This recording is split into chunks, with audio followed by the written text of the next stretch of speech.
rise and shine a beautiful Monday morning.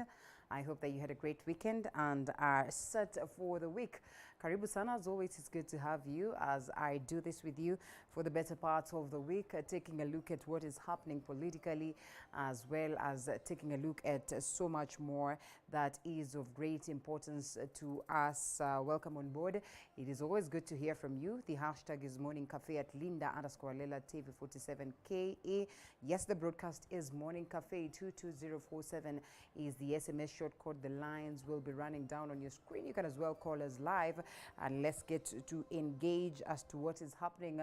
Independent Electoral and Boundaries Commission, that is the IEBC, is on its final touches of clearing various candidates across the country, and that we have seen for the whole of last week to the weekend, characterized by celebrations for some quarters, while hugely disappointed by the fact other quarters were hugely disappointed by the fact that their ambitions were cut short. And so right here in Nairobi, the IEBC chairperson, Wafula Chebukati, in Bomas of Kenya, was busy with presidential aspirants performing the due diligence processes, and by a huge percentage cleared many from the race in what many would call separating the wheat from the chaff. And so this is a conversation that we look at, as those ones that are front runners were cleared over the weekend. We saw on Saturday Deputy President William Ruto being cleared. The Right Honorable Raila Odinga was cleared yesterday. What way forward?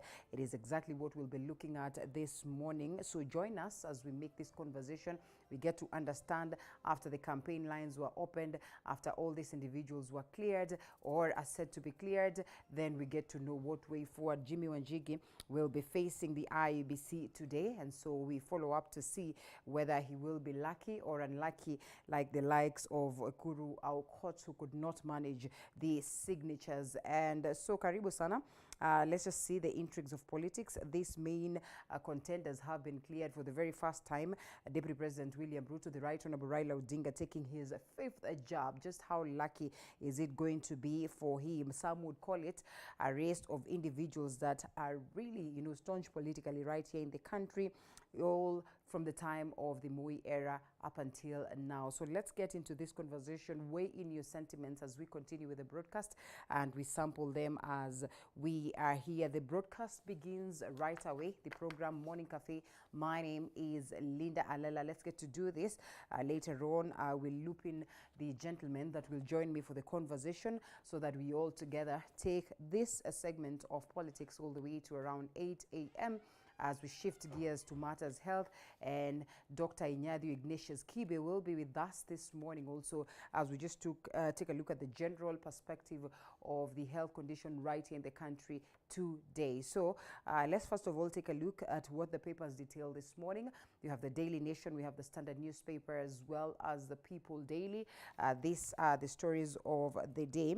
Main stories are actually speaking about more of politics, and so let's briefly look at that as we prepare ourselves to ponder on this race like no other, as they would rightfully call it. Well, a story captured on page 4 and 5 of the Daily Nation. Just exactly what does it detail?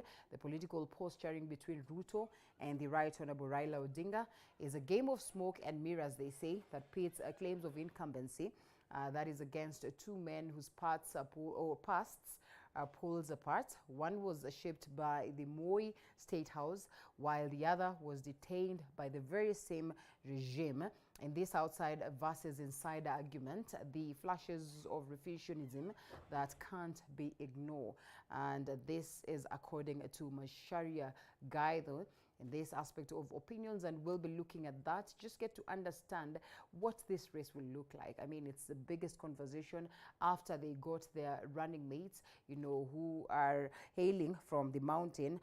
Made it even tougher, made the matrix even tighter, and so we'll keenly be following up. The other one is out here, giving us a different face of what we're used to, the likes of Right Honorable Raila Odinga, as we have known him, a person of always pointing fingers at the government, questioning so much, but this time around, it is contrary to the Raila Odinga that we are used to. On the other side, as if, the DP has picked cue from him, it's a question of pointing fingers, of complaints, and we get to understand whether his complice then then a genuine? Is it preparation for litigation and all this? So make sure that you keep it right here as we continue to decipher on this. Kenya Power runs out of transformers, unfortunately. Kenyans face dark days ahead as in the middle of a messy boardroom war. The utility firm cannot buy new equipment. This captured on the back page. The drama at the Kenya Power continues, and we get to understand how different they'd be able to handle that. And back to matters politics, Lusaka, my plans with President Uhuru Kenyatta are strategic. The Senate Speaker on being torn between the president and his deputy and who carries the day, a story captured on page 13.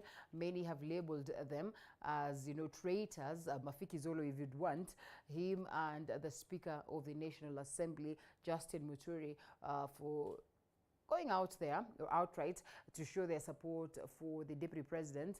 And the argument is, why is it then that you're placed with this president in this particular positions only for you to probably go against his wishes?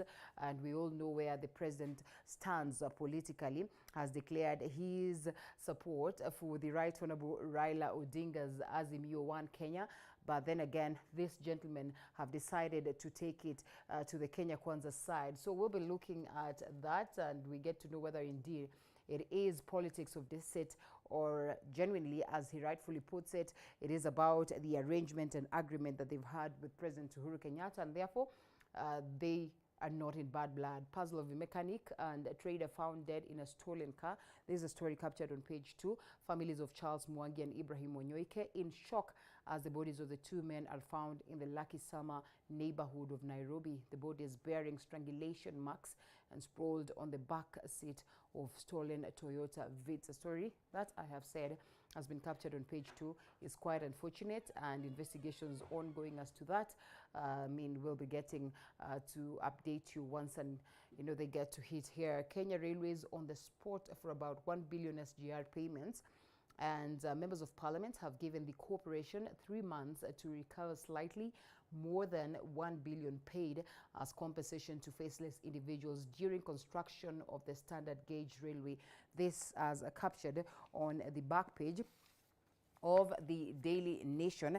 And in this particular audit report, corporation accused of doing little to recover cash and the assets, and members of parliament want Railways Corporation to also follow up on hundreds of grabbed pieces of land. Developing story, and I'm sure political affairs reporters and those ones that sit in parliament then will be compiling a proper report to update us some more as pertaining to that. The Standard newspaper,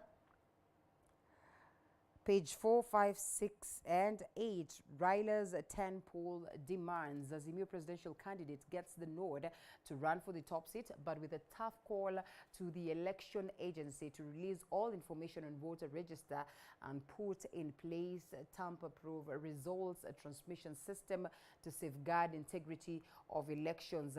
We have also seen Deputy President William Ruto as well placing his demands as pertaining to how then the IEBC should conduct this particular process. Last week we tried to unpack, those that were presented by the Kenya Kwanza side as well as the Azimio One Kenya Alliance, and questions continue to linger as to how possible then IEBC is going to guarantee us a proper free and fair process. We'll be getting into that conversation as we look at this irreducible minimums presented by the Raila side, and Right Honorable Raila Odinga exhibiting some essence of confidence on the fact that IEBC could be ready to take us through this election, contrary to what you would have expected, and therefore we seek to see how different and what is this thing that gets him having the confidence that the IEBC indeed, if it's able to meet these demands that they have placed on the table, will be good to go. Kipruto Arab Kirwa, why I left the United Democratic Alliance for Azimio. Former minister says Deputy President is micromanaging his party. leaving many in the dark on how decisions are made. But UDA Secretary General dismisses Kirwa for not raising the matter. A story captured on page 12, a staunch politician renowned for that matter, one that was very powerful in this side of the deputy president, and therefore his move and also that move from the party by the treasury, like a couple of weeks before he exited, raising lots of questions and gestures as to why then this happened and what really could have triggered the same. And so the conversation is on, as captured on the Standard newspaper. We get to decipher on that as we continue. Ruto team to pick popular candidates. Kenya Kwanza opts for consensus in selecting popular candidates from coalition parties to stem internal rivalry. A story captured on page 10. This will always be the fears, and especially for these two major camps, that aspect of internal rivalry and questions where then some of the members would exit or defect to a different party, man on verge of inheriting second political seat. A story that has been captured on page 3 of the Standard newspaper. Just who is this man?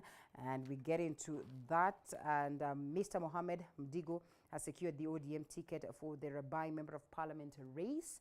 That is in the August 9th election. The late Kamoti, who was serving his second term, was a renowned lawyer who won the Rabbi Member of Parliament seat in 2013. So, brother, upon his demise, after an accident, adjustments had to be made because he had just been cleared to vie on the ODM ticket. And so we proceed to look at what the People Daily details this morning. Front page of the People Daily. Let the race begin. And IEBC clears Right Honorable Raila Odinga as Azimio One Kenya flag bearer rallies his supporters, that is in Nairobi and Nakuru, promises his rival Ruto tough battle for the race to State House, is captured on page 4, 5, and 6. It's the biggest story of the day, and we'll be getting into details of the same. Meet you at the ballot, Ruto tells the competitors as well. More or less the same thing that we'll be looking at this very morning as pertaining to the political scenarios. We take a look at how the campaigns are shaping up and so much more. And about over 600 KEMSA workers to lose their jobs. Employees found unqualified, that is to work at authority after graft probe. I mean, we understand so much so about the cases of graft that have, bedeviled this entity and this authority, and therefore we seek to see whether this move will be instrumental towards addressing the question of graft as expected. Remember the last KEMSA saga after the coming in of COVID-19, President Uhuru Kenyatta had declared, a 21 days moment or so, at least we would have the investigative bodies, investigating and also making submissions, tangible submissions for that matter, as pertaining to this scandal that was there. But unfortunately, so far, not much has been done as to achieving that. So those are the key stories captured on the paper, and so we'll be looking at them later on alongside the gentlemen that I'll have. But for now, let's briefly, I don't know whether we need to look at what the roads look like this morning. I see it's a bit clear just from a sneak preview, and therefore we might not have to, we might not delve on what is happening on the roads at Jogoo Road. I'm just looking at areas that could be of alarm. Yes, Jogoo Road, a little bit of an alarm this morning, and I can see Mombasa Road doesn't look so bad this morning, apart from where you get to connect to the Eastern Bypass. That's where you find some tenets of traffic that are actually not quite worrying. The Eastern Bypass, most of the times you'll find it a little bit clogged up, but as well not as alarming as it is as always. And Airport Road on these sides of Embakasi, as you come to connect to Mombasa Road, not looking bad. And on this side of Outer Ring Road, connecting from the Airport Road as well, is clean, and down to Thika Road. Oh, there's some tenets of traffic, actually heavy traffic around Garden City. That is from TRM Thika Road as you are finding yourself into the city. And so this is expected. So you would be delayed there. But then again, it eases up, down, and all the way to this point of Pangani, where most of the times we'll have them connecting as they get into the city. Tenets of traffic down there, not so bad. This side's where it is that we are, Westlands, Parklands area. It is all clean, as you can see from afar. as well as this sides of ABC connecting to James Gishuru and down to the likes of Ngong Road, down to the likes of Lavington Mall and Gitanga Road. Pretty clean this morning. The Naivasha Road as well is not looking bad. Pockets of traffic around Gitanga Road because of the buses. You would definitely expect that are commuting to and from town to Kawangware. Let's see, the Southern Bypass is all clean this morning. And I go down to see whether there's a place where we could get worried. The Red Hill Road is clean this morning. These areas of Kitusuru and Limuru Road, all good, going up to Ruaka, to Runda, to this other side. So pretty much of an ease this morning. Kiambu Road is all clean. Anything that happens on the road that would be unusual, I'll be here to keep you up to tabs. And now to what has been fixed by my team, and 11 people sadly have died and 8 others injured in a road accident. That is after the vehicles they were traveling in, a 14-seater Matatu, veered off the road and lost control. The Matatu is said to have carried more than about 20 people from a dowry ceremony when the accident happened. Many of those who died are from one family. The passengers, believed to be from an extended family, were leaving for a dowry ceremony in Mwingi when they were involved in an accident in Kanyonyo area after the driver allegedly lost control. Sasa wakati huo dereva alikuwa anakubeba, alikuwa anajaribu kuwapate kiingine, sijui ni nini kilifanyika. Kakuja kama anataka kukonga ingine, akapika ngadi katoka kando kurutisha kwa barabara. Confirming the incident, Kitui County Police Commander Leah Kithei said 9 people died on the spot, while 2 others died when receiving treatment at Kitui Hospital. 8 others were seriously injured and are currently receiving treatment at Kitui, Matu and Kenyatta hospitals. Walijaribu kukimbiza watu na ambulance yao hospitali ndio waweze kupata matibabu, na wale wengine waliweza kubariki hapo watu 9. As road accidents become rampant every day, the National Transport and Safety Authority (NTSA) has been implementing vigorous campaigns to encourage road users to adhere to traffic laws to avoid further loss of life and injuries. Chichi Josephine, TV 47. Right, and the Independent Electoral and Boundaries Commission Chairperson Wafula Chebukati has cleared Azimio Umoja Coalition presidential candidate Right Honorable Raila Odinga to run for this year's presidential election on August 9th. IBC Chairman Wafula Chebukati, who is the returning officer for presidential elections, declared the Azimio leader a candidate on Sunday. As Mike Agungo reports, Odinga raised 10 issues with the poll agency that he once addressed before the August polls. After attending a church service at All Saints Cathedral here in Nairobi, Azimio la Umoja flag bearer Raila Odinga and his running mate Martha Karua proceeded to Bomas of Kenya, anticipating to seek a nod from IBC Chairman Wafula Chebukati to run for August 9th elections. Upon his arrival, Odinga was taken through routine procedures to confirm his adherence to IBC demands before Chebukati gave him a positive nod. The documentations are in order, and I approve the nomination of Raila Odinga. Raila has been counting on the influence of President Uhuru Kenyatta, who hails from the Mount Kenya region, to boost his case to topple Ruto's popularity in the region.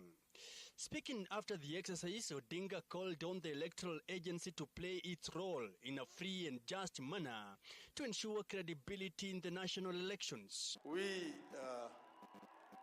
have confidence that the IBC has got the capacity to conduct free and fair elections. Odinga further called on Kenyans to conduct themselves peacefully during and after the election, even as he defended the media's coverage of presidential campaigns as objective amid concerns of skewed reporting by a section of media houses. He further pledged to conduct himself together with his supporters in a manner that conforms with the requirement of the electoral laws. We want to say and to promise you that we are going to conduct ourselves as candidates and also members of our movement in a manner that conforms with the requirements of the electoral laws. Odinga raised 10 issues with the Independent Electoral and Boundaries Commission (IEBC) that he wants addressed before the August polls. He said the commission needs to, among others, engage with stakeholders on election preparedness, status of the voter register audit, data integrity and accountability of electoral processes, as well as the technologies that will be in use. Odinga said he is committed to polls and called on IEBC to live to its constitutional mandate to ensure that the general election is free and fair. One is the issue of electronic identification of voters and transmission of results.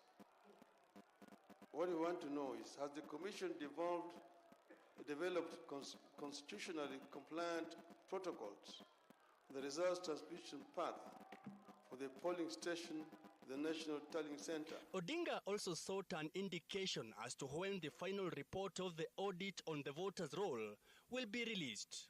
He further inquired on the proposal to amend the Regulation 3A of the Elections General Regulations, which gives a presiding officer power to open a ballot box that has been sealed to remove wrongly put materials at the constituency tallying center.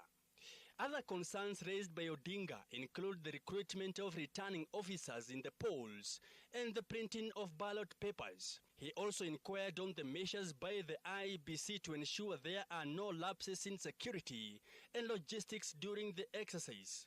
He further inquired whether the Commission has conducted an annual audit of election technology in a bid to ensure the internal controls of the technology are effective. Responding to the queries, Chebukati, who is also the National Returning Officer for the presidential election, said the Commission has answers to all the issues raised by Odinga and will tackle each at a later date after the completion of the candidates' verification exercise. I just want to reiterate that the Commission is focused on giving Kenyans a free, fair, and credible election. Chebukati said the electoral agency will hold a stakeholders meeting with all presidential aspirants who he urged to attend in person so they can iron out their issues. Odinga appointed Saitabao Ole Kanchori as his chief agent ahead of the August 9th elections. Sanchori will be deputized by Nyeri Deputy Governor Dr. Caroline Karugu, Professor Isaiah Wakindiki, Dr. Odur Ongwen, and his legal advisor Paul Mwangi. Raila's agents will work in hand with the electoral agency ahead of the August polls. Now, being the 5th day of June, Raila Odinga became the 5th candidate to be cleared by electoral agency IEBC before embarking to Kenyans to woo voters ahead of August 9th general elections. Mike Kagwango, TV 47, Undugu grounds in Langata constituency, Nairobi County. And in the same breath, the clearance of Azimio One Kenya Alliance flag bearer Raila Odinga and Deputy President William Ruto to contest the presidency has set the stage for an epic duel between two of the country's most formidable politicians. Odinga will be taking his 5th and last stab at the presidency, while Ruto is set to make history in his first quest for the presidency. TV47's Apollo Kamau reports on two politicians employing every trick in their political book to succeed President Uhuru Kenyatta. With sharp contrast mirrored in their journey to succeed President Uhuru Kenyatta come August 9, Kenya Kwanza candidate Deputy President William Ruto and his main rival, Azimio flag bearer Raila Odinga, have set the stage for an epic contest, with Ruto set to make history in his first quest for the presidency, while Odinga will be using his last bullet to fulfill his long-held elusive dream of capturing the presidency. Wakasema hasla hawezi kuwa kwa debe, lakini leo IEBC wameweka jina ya hasla kwa debe na tutakutana na wao. Sitaki mniweke pale State House na mimi nakwenda pale kama rais mabosi. Mpaka niende na wanajeshi wangu. This is a situation in which, state or no state, you are going to have two of the most formidable grassroots-oriented leaders going toe-to-toe against each other They each have mastered the political terrain. And I think what I told you informally before we went on air, it's a question of who's going to have the last kick. Unlike his previous presidential bids, Odinga, now 77 years, will be heading to this election with full state machinery behind him after President Uhuru Kenyatta and his cabinet endorsed him, with DP Ruto branding him a state project backed by dynasties against hustlers. Unlike in the past, Odinga and Ruto have expressed their faith in IEBC, despite the deputy president claiming public officers plan to rig the poll in favor of Odinga. It remains to be seen whether President Uhuru Kenyatta will be campaigning for Odinga days after he expressed support for Mother Karua as Odinga's deputy on Madaraka Day. If I were Uhuru Kenyatta today, I know I'll serve Raila better behind the scenes than being in the open. First of all, being in the open reinforces the narrative that Raila is his project. We all know Raila can't be a project, but that does reinforce that narrative. But more critically, you also stand the risk of even being heckled. Mi naona Kirinyaga mumeamua ama bado? On the campaign front, Ruto, 55 years, will be targeting the youth through the bottom-up economic model aimed at hustlers, while Odinga has promised a 6,000 shillings monthly stipend to the unemployed while wooing women through his running mate Mother Karua. The two leaders, great orators and grassroots mobilizers, will be employing every trick in the book to win numbers, with attention shifting to key battlegrounds which include Coast, Nairobi, Northern Kenya and Western regions. Ruto has already divided his campaign into 3 teams and will lead one of the team, while his running mate Rigathi Gachagua and co-principal Musalia Mudavadi will lead the other 2. Ruto is expected to lead the campaigns in key battlegrounds with Azimio, Gachagua and his team to focus on the Rift Valley and Mount Kenya to counter Mother Karua, while Mudavadi's team will be stationed in Western Kenya and Nyanza. Odinga has divided Azimio team in 16 clusters, with Kalonzo's entry expected to reorganize the Ukambani team, headed by Makueni Governor Kivutha Kibwana. The team consists of 50 political heavyweights loyal to Odinga and Karua. Apul Kamau, TV47. And still on these 2 gentlemen, let's take a look at the horses in the August race, or the 2 horses, or the 2 major horses if you'd like, and their political journey. 55-year-old William Samoei Ruto will be making his first stab at the country's top job. Born in Sugoi, Uasin Gishu County, the former teacher joined politics through the famous YK92, a group of youth that was supporting President Daniel Toroitich Arap Moi. Ruto would later be elected as Member of Parliament for Eldoret North in 1977, a position he held until 2013. Ruto, a student of Moi politics, was appointed Assistant Minister for Home Affairs in 2002. He served as Kano Secretary General that is from 2005, and it is the same year that he was part of the team that opposed the constitutional amendment. In 2006, he declared his bid to run for the country's top job, but never went to the ballot, but later joined a political movement called the Pentagon. In 2008, he was appointed Minister for Agriculture under the Grand Coalition government and later served as Minister for Higher Agriculture. He was among the 6 linked to the 2008 post-election violence in 2010 and stepped down as Minister in 2011. In 2012, he joined hands with President Uhuru Kenyatta to form the Jubilee Party, which won both 2013 and 2017, becoming Kenya's first deputy president. In 2020, he formed the United Democratic Alliance party he will be using, or a party that he will be using to run for the country's top job in the August polls.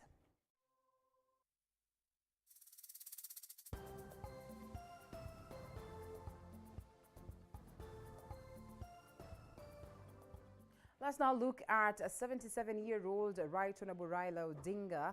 He joined Parliament as Member of Parliament of Lang'ata in 1992, a position he held until 2013. And in 1997, he tried his luck at the presidency on an NDP party ticket and lost to Daniel Moi. He supported Mwai Kibaki in 2002 and was appointed Minister for Energy after a failed MOU in which he had been promised the Prime Minister's position. Odinga's son to former Vice President Jaramogi Odinga viewed for the presidency in 2007 and lost to Kibaki, but was later appointed Prime Minister in the Grand Coalition government after the country went into post-election chaos. Odinga would later vie again in 2013 and 2017, but boycotted a repeat election in 2017. He did a handshake with President Uhuru Kenyatta in 2018 and initiated the Building Bridges initiative. He has been cleared to run for the 5th time in the August polls.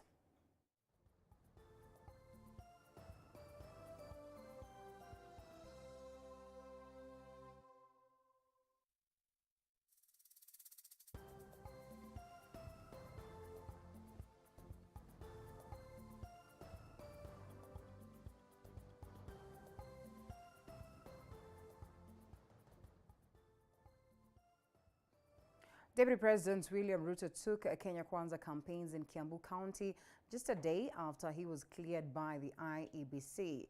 Ruto, who promised to revive the economy if elected, accused the Azimio la Umoja One Kenya leadership of seeking positions for self-interests. With just 2 months to the August 9th polls, Deputy President William Ruto led the Kenya Kwanza team in Kiambu County just a day after Ruto's clearance to run in the August general election. Ruto started off in Kabete, Kiambu County, calling the residents to elect the Kenya Kwanza leaders in the August polls. Wakati mnaombea nchi yetu, muombe sisi wote tuwe na uchaguzi ambao tunatafuta mapenzi ya Mungu, sio mapenzi ya binadamu. Watu hapa kwetu Kabete, najua tuko pamoja na rais wetu wa 5 ikifika tarehe 10 mwezi wa 8. The DP also promised to revive the economy if elected to be the 5th president of Kenya in the August 9th general election. Safari hii kwa mapenzi ya Mungu, agenda yetu number 1, tunaweka hiyo bilioni 100 kwa mambo ya agroprocessing, value addition, manufacturing na housing, ndio tupange ajira ya hawa vijana wa taifa letu la Kenya. Sisi lengo letu ni kubadilisha uchumi. Hapo ndio lengo letu, si ndio? Ruto was accompanied by his running mate Rigathi Gachagua and the other leaders who accused Azimio la Umoja leadership for seeking positions for their self-interests and not to help Kenyans. Alafu wakaturingia ati nobody can stop reggae. Reggae ilisimama haikusimama. Reggae ilikwama haikukwama. Ndio waache kiburi, wajue kuna Mungu mbinguni. Shida ya hawa vijana si ujinga, bwana kitendawili. Hawa vijana wako na certificate, wengine diploma, wengine degree. Shida yao si ujinga, shida yao ni ajira. Yule mzee mwingine anataka kubadilisha katiba, aongeze bei ya kila kitu. Ni uchumi ama ni katiba? Uchumi ama katiba? The leaders spread their hustler narrative agenda in different stopovers in the county of Kiambu and Nairobi. The team is set to make other campaign tours in the Mount Kenya region Tuesday. That all we are doing is not fighting anybody. It is trying to understand what is the problem at the grassroots there. Ati baba the fifth. Na ni kweli mimi nakubali the fifth. Sababu itakuwa mara yake ya 5 kushindwa. Lakini efezi ni rais wa 5 na nyinyi wa mtu, sio? Earthquake ya Kenya Kwanza imeingia. Tarehe 9 mwezi wa 8 mwaka huu. Tumebakisha miezi 2 peke yake. Rais wa Jamhuri ya Kenya atakuwa nani?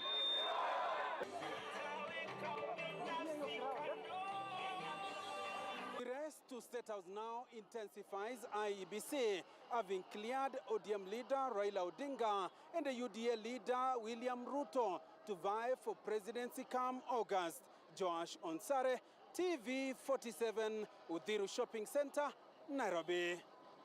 And immediately after his clearance as the Bomas of Kenya by the IEBC, Azimio's presidential candidate, Right Honorable Raila Odinga, proceeded to officially kick off his campaigns in Nairobi and Nakuru County, as Mocharo Mariam tells us.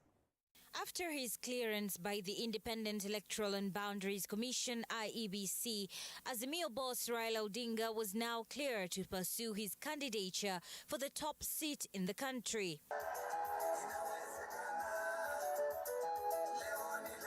The Azimio coalition kick-started its campaign at Undugu grounds in Lang'ata, Nairobi County, with various leaders drumming up support for the Azimio coalition and ODM boss Raila Odinga on a promise of a reformed Kenya that upholds its constitutional value and cares for its citizens.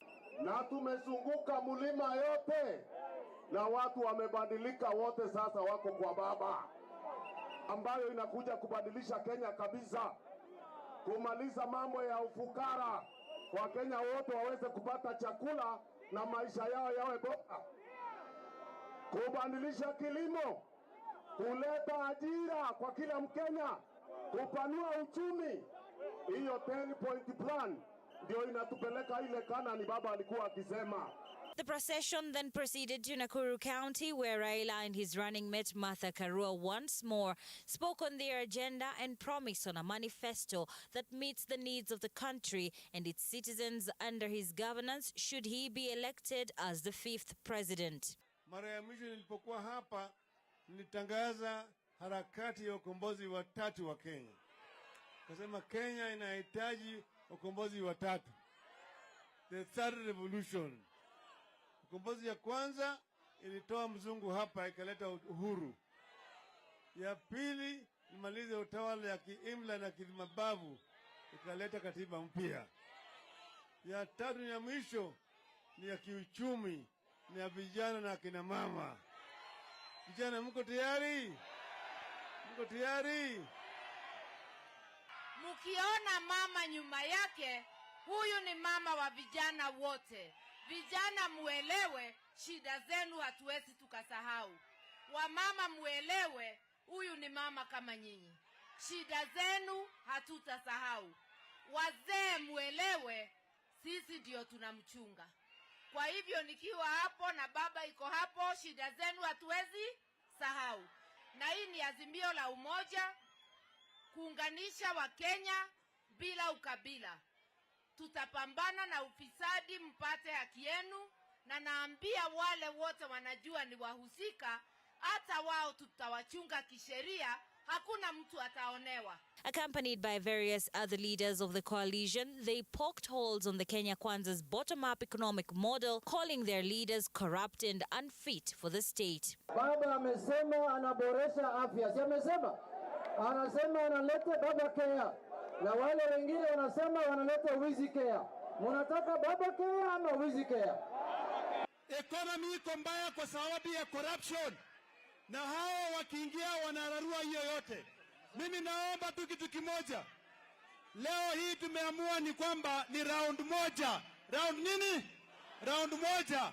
Raila anakuwa president wa Kenya round moja. Raila Odinga is expected to launch Azimio's manifesto tomorrow, which according to him is the solution to Kenyans. Mariam Mocharo, TV 47. Third Way Alliance presidential hopeful Dr. Ekuru Aukot has been disqualified by the Independent Electoral and Boundaries Commission, IEBC. Aukot's bid was rejected after he failed to submit required supporters' signatures. Aukot, however, says he will challenge the decision today at the High Court. Third Way Alliance presidential hopeful Dr. Ekuru Aukot appeared before the Wafula Chebukati-led commission Sunday afternoon.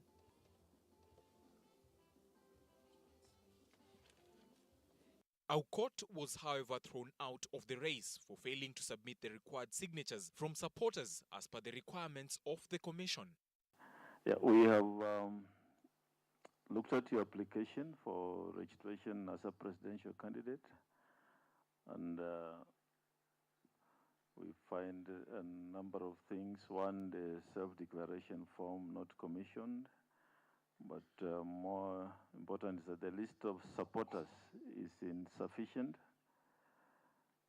We have analysis of soft copy of supporters list indicates that only 19 counties meet the minimum requirement of at least 2,000 supporters per county for a majority of counties. The hard copy and soft copy list of supporters is not similar as required for comparison purposes. And number of IDs attached are not legible. Aukot, however, says he will challenge the move by the commission, saying the requirements are unrealistic. Aukot saying his rights were violated. Ekuru Aukot says he will file a petition at the High Court tomorrow to protest Raila Odinga's clearance by IEBC. Aukot says Azimio candidate's bid is financed using government resources and that Azimio doesn't have natural members. Meet him in court. First of all, we will definitely be demanding tomorrow. Meanwhile, Peter Mumbiko and George Munyota, who are independent candidates in the presidential race, were also blocked by the commission. The two appeared before the commission on Sunday. Mumbiko and Munyota did not submit required signatures to the electoral body. Jimmy Wanjigi, member of Safina Party, is expected to appear at the commission Monday. With clearance of political aspirants underway across the country, gubernatorial aspirants from various counties have been cleared to vie in the August 9th polls. Among those cleared recently is Senate Speaker Kenneth Lusaka, former Kiambu Governor William Kafogo, among other gubernatorial aspirants, as Andrin Kilemi details. Various gubernatorial aspirants have received a green light from the Independent Electoral and Boundaries Commission IEBC to vie in the August 9 polls. Among those cleared to vie for the gubernatorial post is Senate Speaker Kenneth Lusaka, who is seeking a comeback in Bungoma County after he lost the seat to Wycliffe Wangamati in 2017. Lusaka is facing Wangamati, who is running on a DAPK ticket in the August 9th general election. We want to empower our people. We want to empower the youth, we want to empower our women, we want to put money in the pockets of our people. He will be ready to tackle on the ground, in the air, and underwater where necessary to make things work. Former Kiambu Governor William Kabogo and the incumbent Governor James Nyoro have also been cleared to vie for the county's top seats. The two will now face Kiambu Senator Kimani Wamatangi, Thika Member of Parliament Jungle Wainaina, and Gatundu South Member of Parliament Moses Kuria. Nyoro lost to Kabogo in 2013. Other gubernatorial aspirants cleared to vie include Bomet Governor Hilary Barchok, who is vying on a UDA ticket, Gideon Mungaro of Kilifi on an ODM ticket, former Isiolo County Governor Godana Doyo, who is now vying as an independent candidate, Kenneth Maore, who is eyeing the Isiolo gubernatorial seat on a PNU ticket. Kazi inaanza sasa, kampeni inaanza sasa. Ningependa kueleza watu wangu, sasa tupige ground vizuri, tutafute kura na tutafute kwa amani. We are ready, we are committed to be able to return our county to its rightful place, which is supposed to be Isiolo leading the rest of the country. Nyeri County Governor Mutahi Kaiga has also been cleared to defend his seat on a UDA ticket. In Laikipia, Joshua Irungu, Gitonga Kabuhi, incumbent Governor Nderito Mureithi of Jubilee Party, and Buru Kamau, who is eyeing the Laikipia gubernatorial seat as an independent candidate, have also been cleared. Our agenda is to revive agricultural sector that has been neglected by these countries by the previous two administrations. My own pledge for Laikipia, as I've said, is 50,000 new jobs. It is increased support for farmers and for businesses. In Baringo, 3 gubernatorial aspirants have also been cleared by the Independent Electoral and Boundaries Commission to vie for the seat in the August elections. The aspirants include incumbent Stanley Kiptis, former Governor Benjamin Cheboy, and Eldama Ravine Member of Parliament Moses Lesonot, who are given green light by the electoral body setting up a contest for the seat in the vast county. Both Kiptis and Lesonet are vying for the seat on independent tickets after being trounced by Benjamin Cheboy in United Democratic Alliance elections. Elsewhere in Kisii, 2 gubernatorial aspirants have been cleared by the electoral body.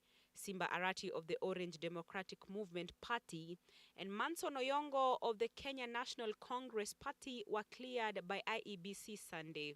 In Mombasa, Deputy Governor William Kingi and former Nyali Member of Parliament Hezron Awiti were not cleared for failing to submit original copies of their documents. The 2 aspirants, however, have been given up to Tuesday to submit their documents in line with the IEBC guidelines. Andrin Kilemi, TV 47.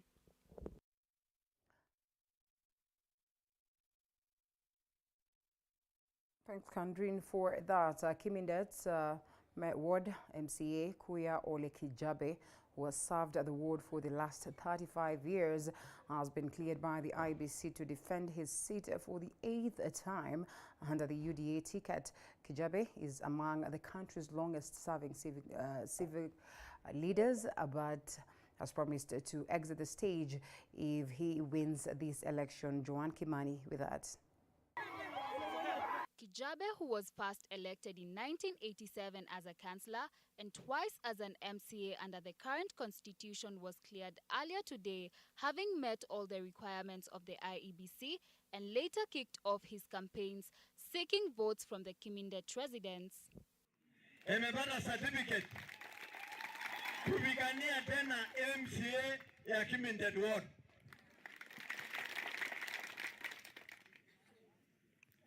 Na si hapa ward peke yake. Mimi niko na line na mpaka Moyoi na mimi nitaingia huko.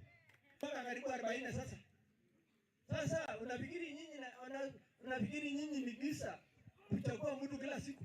Hapana, kwa sababu ya amani. The enigmatic MCA prides himself in earning the residents' trust after uniting the 3 conflicting communities, Kisii, Masai, and Kalenjin. He says this will be the last time he will be serving the people of Kimindet if elected, as he plans to retire from politics, promising to leave the office to a younger leader.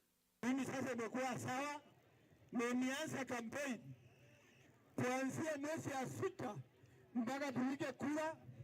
Nikatie nyinyi napata MCA hapa yenu. Wakati hiyo sasa mimi nitaenda retire.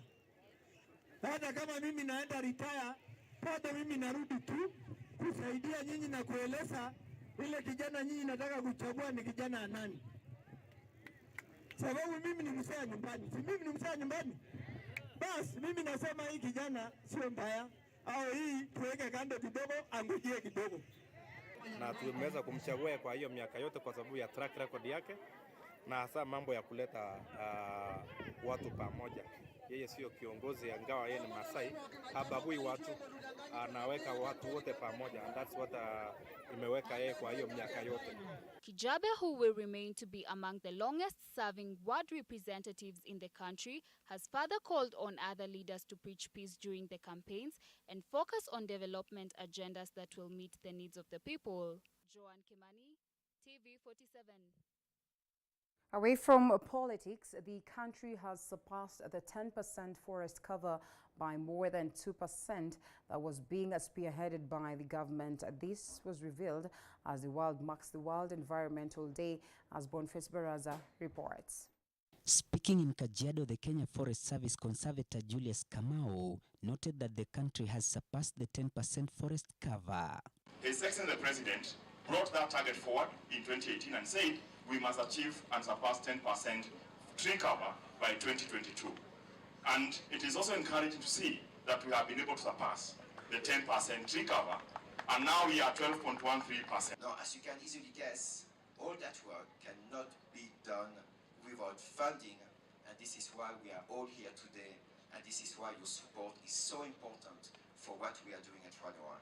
In Kiambu County, the Institution of Engineers of Kenya planted indigenous trees in partnership with the University of Nairobi engineering students under a campaign dubbed Build a House, Plant a Tree. Our infrastructure brings in the vehicles and traffics, and since there is traffic and vehicle, there is the methane emissions.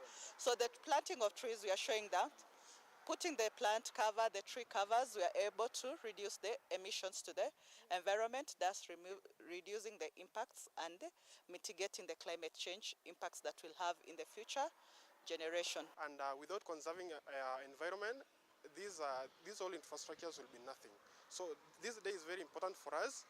We aid in planting trees as a means of conserving the environment. And in Trans Nzoia County, the county government is spearheading a legislation that will see encroachment of water sources being dealt with, a move that will go a long way in protecting water sources. It was realized that a lot of these springs are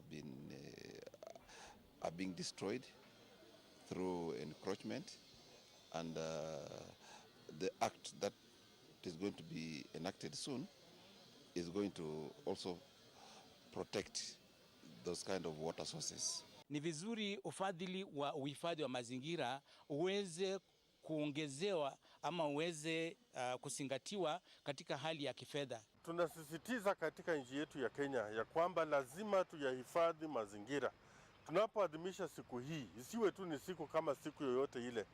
Ni siku ambayo inastahili kuwa siku kubwa tu. Environmentalists who took part in today's commemoration said there is need to protect the environment since it provides an enabling environment for a thriving tourism sector. We want to make sure that our prosperity is guaranteed, because jobs and opportunities are created through tourism. And tourism can only happen if the environment is protected. The event saw planting of more than 500,000 trees at Equip Africa College of Medical and Health Sciences, Kitale. Bonfas Barasa, TV47. Oh, good news right there. Boniface Asante Sana for that report.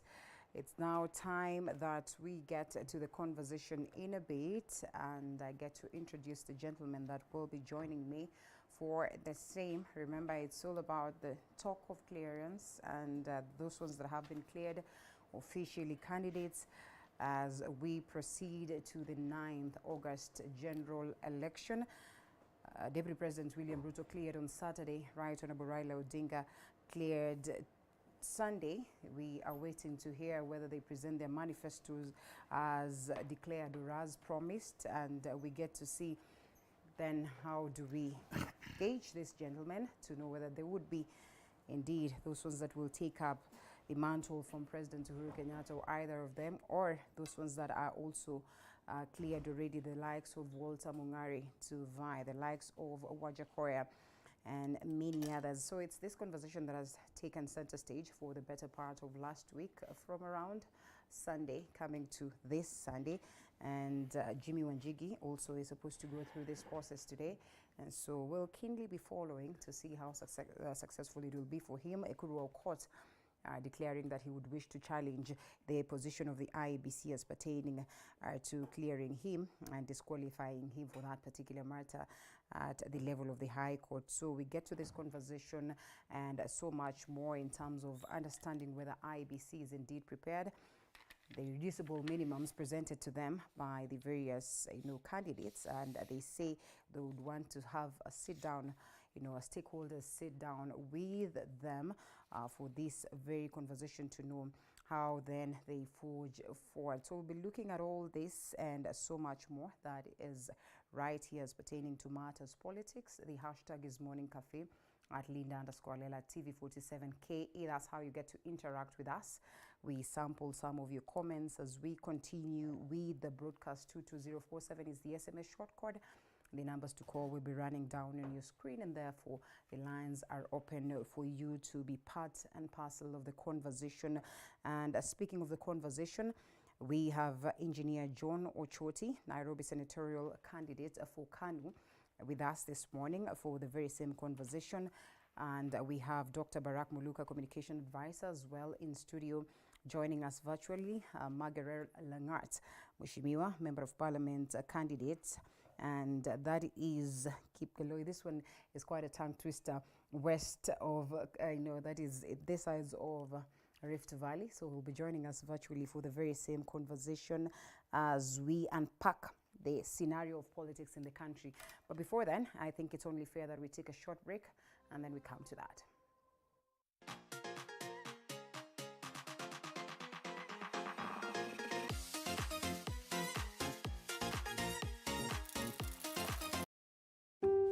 Disabled or able-bodied, we all have the power and responsibility to make society more inclusive for each and everyone. From experiences to listening to the disability community, we provide a platform where we interact with disabled individuals with the sole purpose of shedding light on their situation from a positive perspective.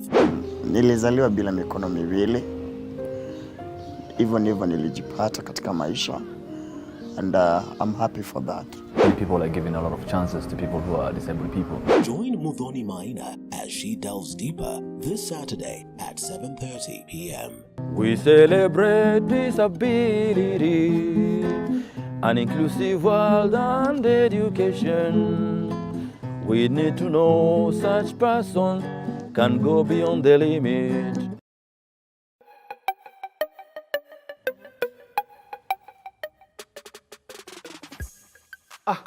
Fine latte was that? Mr. Black Pepper, what's good?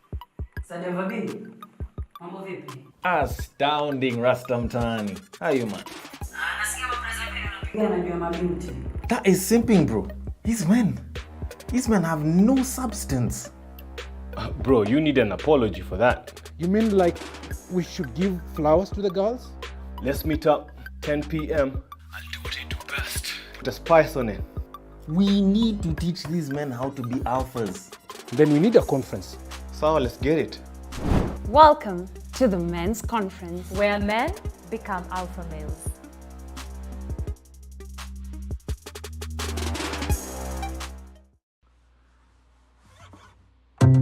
Attitudes towards agriculture are already changing. The trend is steadily growing as the support for the agriculture sector is increasing by the day. The list of reasons is endless. That is why every week we visit a variety of farms in different counties to understand their journey in farming. We get informative perspectives and in-depth information that will help you kickstart your journey at the farm. One goose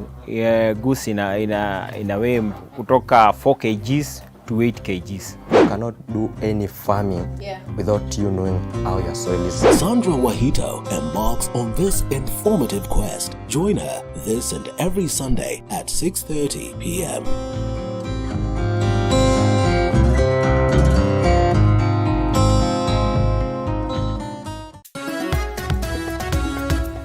Tunaangazia viunganishi, ndio mada ambayo tunajikita kwayo siku ya leo. Tutakuwa tukifanya yale mambo ambayo mmekwisha kuyafanya pale darasani na mwalimu. Nipate sentensi nyingine kutoka kwenu. Pale pana mkono. Jina naitwa Franklin Ndungu. Na nitatunga sentensi. Sisi tumecheza, sisi hatujacheza. Bibi naye amekula chumvi nyingi. Nini maana ya kula chumvi nyingi?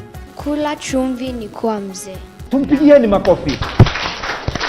Hiki ni kipindi cha tasnia ya elimu. Ni kipindi ambacho kinakujia kila siku ya Jumamosi kuanzia saa 4 hadi saa 5 asubuhi, ukiwa nami Andrin Kilemi, lengo kuu likiwa ni kukuza lugha ya Kiswahili na elimu kwa jumla.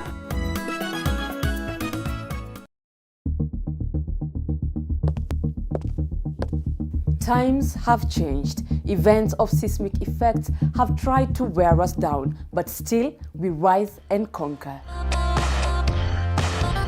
A journey of humble beginnings has become a mission of the possible. Here at The Grind, all business-related questions are asked and all answers are pursued. First thing I tell young entrepreneurs is to set a firm foundation, right? So what is a farm foundation? You break it down rather than just convey it as we traverse the different businesses in the market. I'm the CEO and founder of Kenyeji Store. I'm the fashion entrepreneur at Afro Street Collections. I am the director and curator at Kapulangu. I do branding and printing. And the optician at the same time on BAMBA. Join me, Violet Njeki, as I walk with you through your business journey every Monday at 7:30 p.m.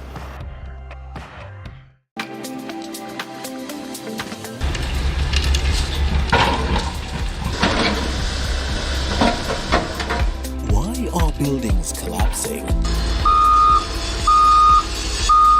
Could it be substandard building materials? You know, the foundations could be weak, possibly the size of the columns that are weak. Unprofessional contractors? The contractor on site is not registered by the National Construction Authority. Or even negligence? On The Realtor, Robert Ndungu talks to different experts to find out what you need to do to avoid such calamities. Engage within the correct structures and frameworks. Every Tuesday at 7:30 p.m.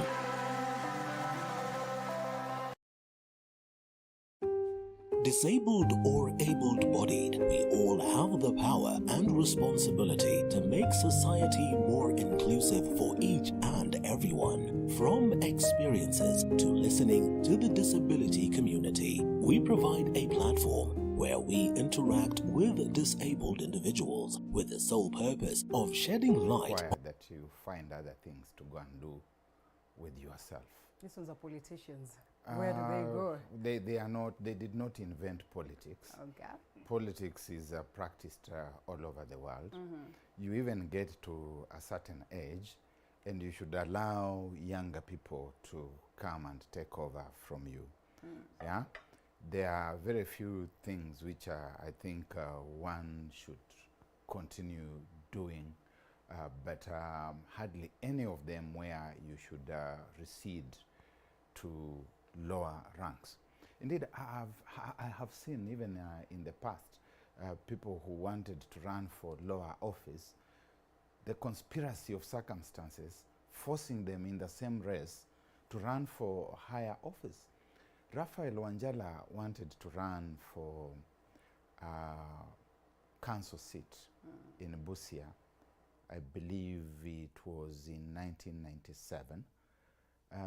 But for some reason, Ford Kenya, which was his party at that time, did not have a candidate for Budalangi. And so Michael Wamalwa told Rafael Wanjala, why don't we field you for parliament? And that's how he ended up in parliament. In Bumula, Bifoli Wakoli wanted to run for the county council, and Dr. Muhebi, Adrian Muhebi, somehow did not fulfill the requirements of the ECK at that time. And once again, the same Ford Kenya said, Bifoli, you run for this one. And he clinched it. It can be done that way. But when you start walking backwards, what kind of walk is this that you are So political suicide for them or what? Climbing And I mean, down the staircase. Would we Linda, stop the president from walking backwards? I think it would be absurd. The president has had his dance. He has been in the arena. He should now move into other space. And there are so many things that he could do that would edify and dignify him, as retired presidents who choose to be dignified elsewhere in Africa and beyond have shown us. But evidently there's nothing that stops him from walking backward. If the president wants to become a governor of, say, Kiambu, he will take up the challenge. In a few years' time, he can take up that challenge. If he wants to go to the Senate, he can do that. And I have seen people like David Murade speaking about Putin, that you can be prime minister today and president tomorrow and back to prime minister. But it is not dignifying. Finally, Linda, I'm happy when I see younger people like Choti here trying to run for office, and especially high office. It is something that should be encouraged. What I find unfortunate, however, is that most of the time there is very little visionary agenda, that there is very little in it that represents true change, in the sense that you have, for example, someone like Justice Juma, or someone like Kuru Okot, I hope he remains in the race, who are offering themselves for president. And then you have Ochoti here, who I think is eminently qualified to run for Senate in Nairobi. But instead of these young people finding themselves and massing together and representing change that a youthful country can believe in, they are following the same old foxes, yeah, with the same old foxy tricks. And they're not learning any new lessons. They're not bringing anything on board. And this is in spite of the fact that about 70% of the voting population in the country today is aged between 18 and 35. All right, well, we come back to that. Honorable Margaret Lengart is joining us virtually. Mheshimiwa, thank you so much for creating time. You join in the list of the prominent politicians that would seek to, find their way back into the game of politics. Last time we were talking about the gubernatorial position. Today is a member of parliament. Could you please keep us on the loop as to what is happening politically for you and in this particular region of Kipkelion? Well, thank you and good morning, Linda. All right, good morning. How are you? I'm well. I hope you are getting me. Yeah. 100%. I want to also say hi to Ochoti and my good friend Daktari. Very good.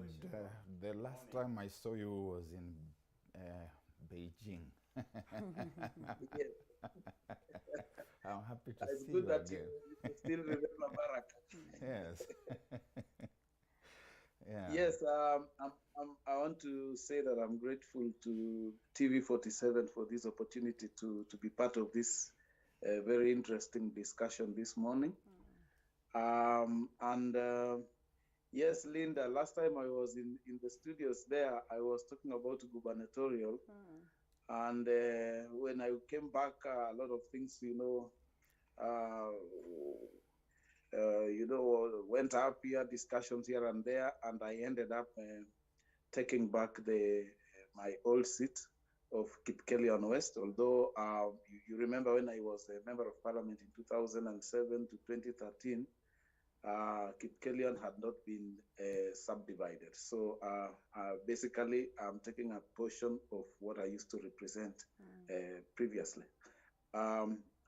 We went to a contest under a political party called UDA, and as usual, I can say that the nomination process was kind of not very fair, and therefore my supporters and myself, we decided that we filled again for the August 9, the general elections, because we think that IBC is better placed to be able to arbitrate in the decision, not like the way the political parties were organized during the nomination. Yes. Well, that's interesting. And why UDA, one would question.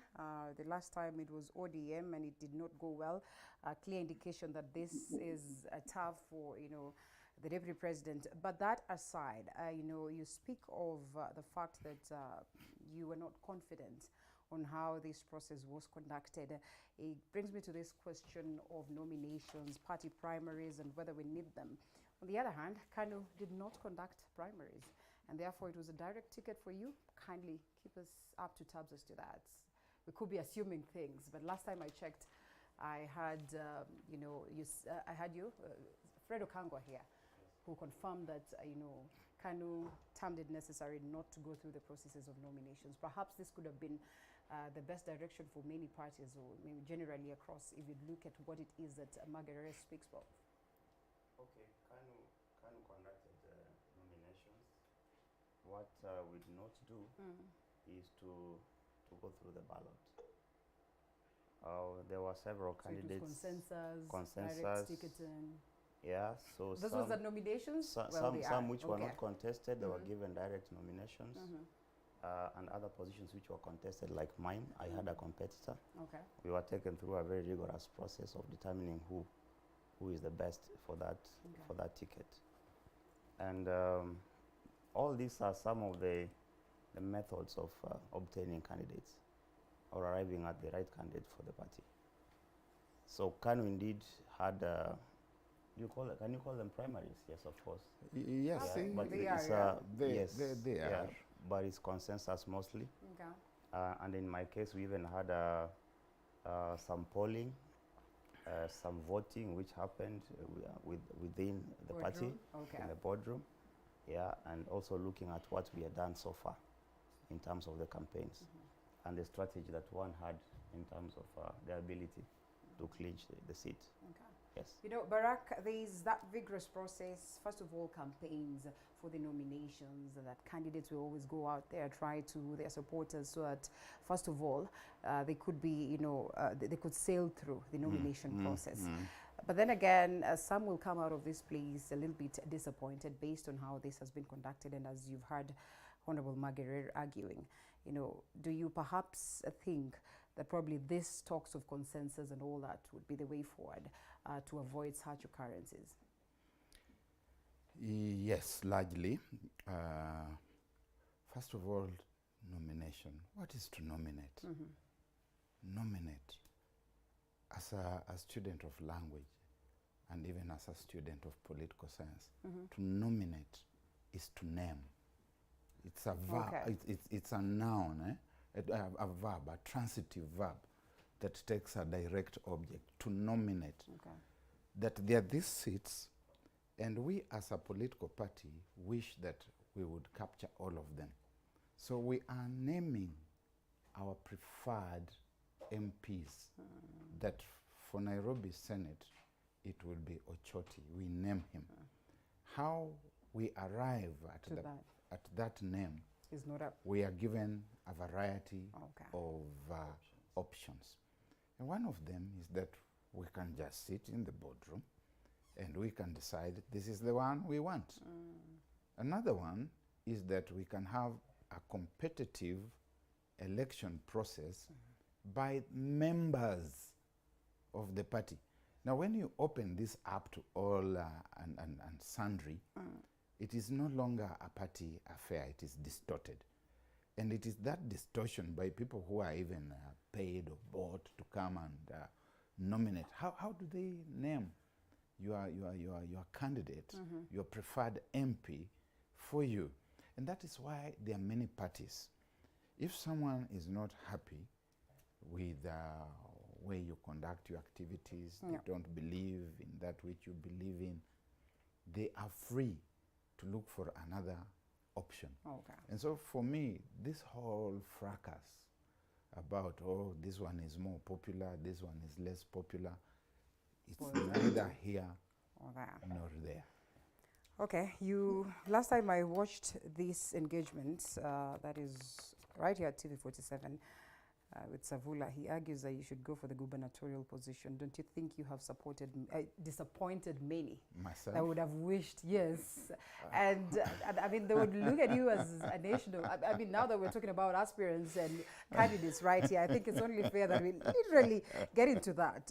What stops you from doing this? I mean, yeah, because you see, the DP was once Secretary General. Let's talk about now the political positions, at least, that we speak of. DP was once Secretary General. Today, he has been cleared to vie for presidency for the very first time. You are Secretary General for ANC. You have no... My role was to attempt to organize the party, to organize that is the fine, politics, the same role for the DP. Organize the politicians and to give them the opportunity to be presented as good contenders for the available positions. I don't think all of us must get into that arena and compete and sometimes get a little murky. And I'm doing a good job in this country. Even sitting here, pointing out Ochoti is in support of my direction. Yeah, to have a stint at elective politics. And a national level, for that matter, don't you think? Okay, I've missed that train. The train has already gone 100 miles away from home. So are you telling everybody who appreciates what you do that they should as well accept that they are disappointed and that's it? I think Kenyans are happy with what Barack Mluka is doing. Okay. All right. Scanning the landscape and talking about it. And if you could allow me. Yes.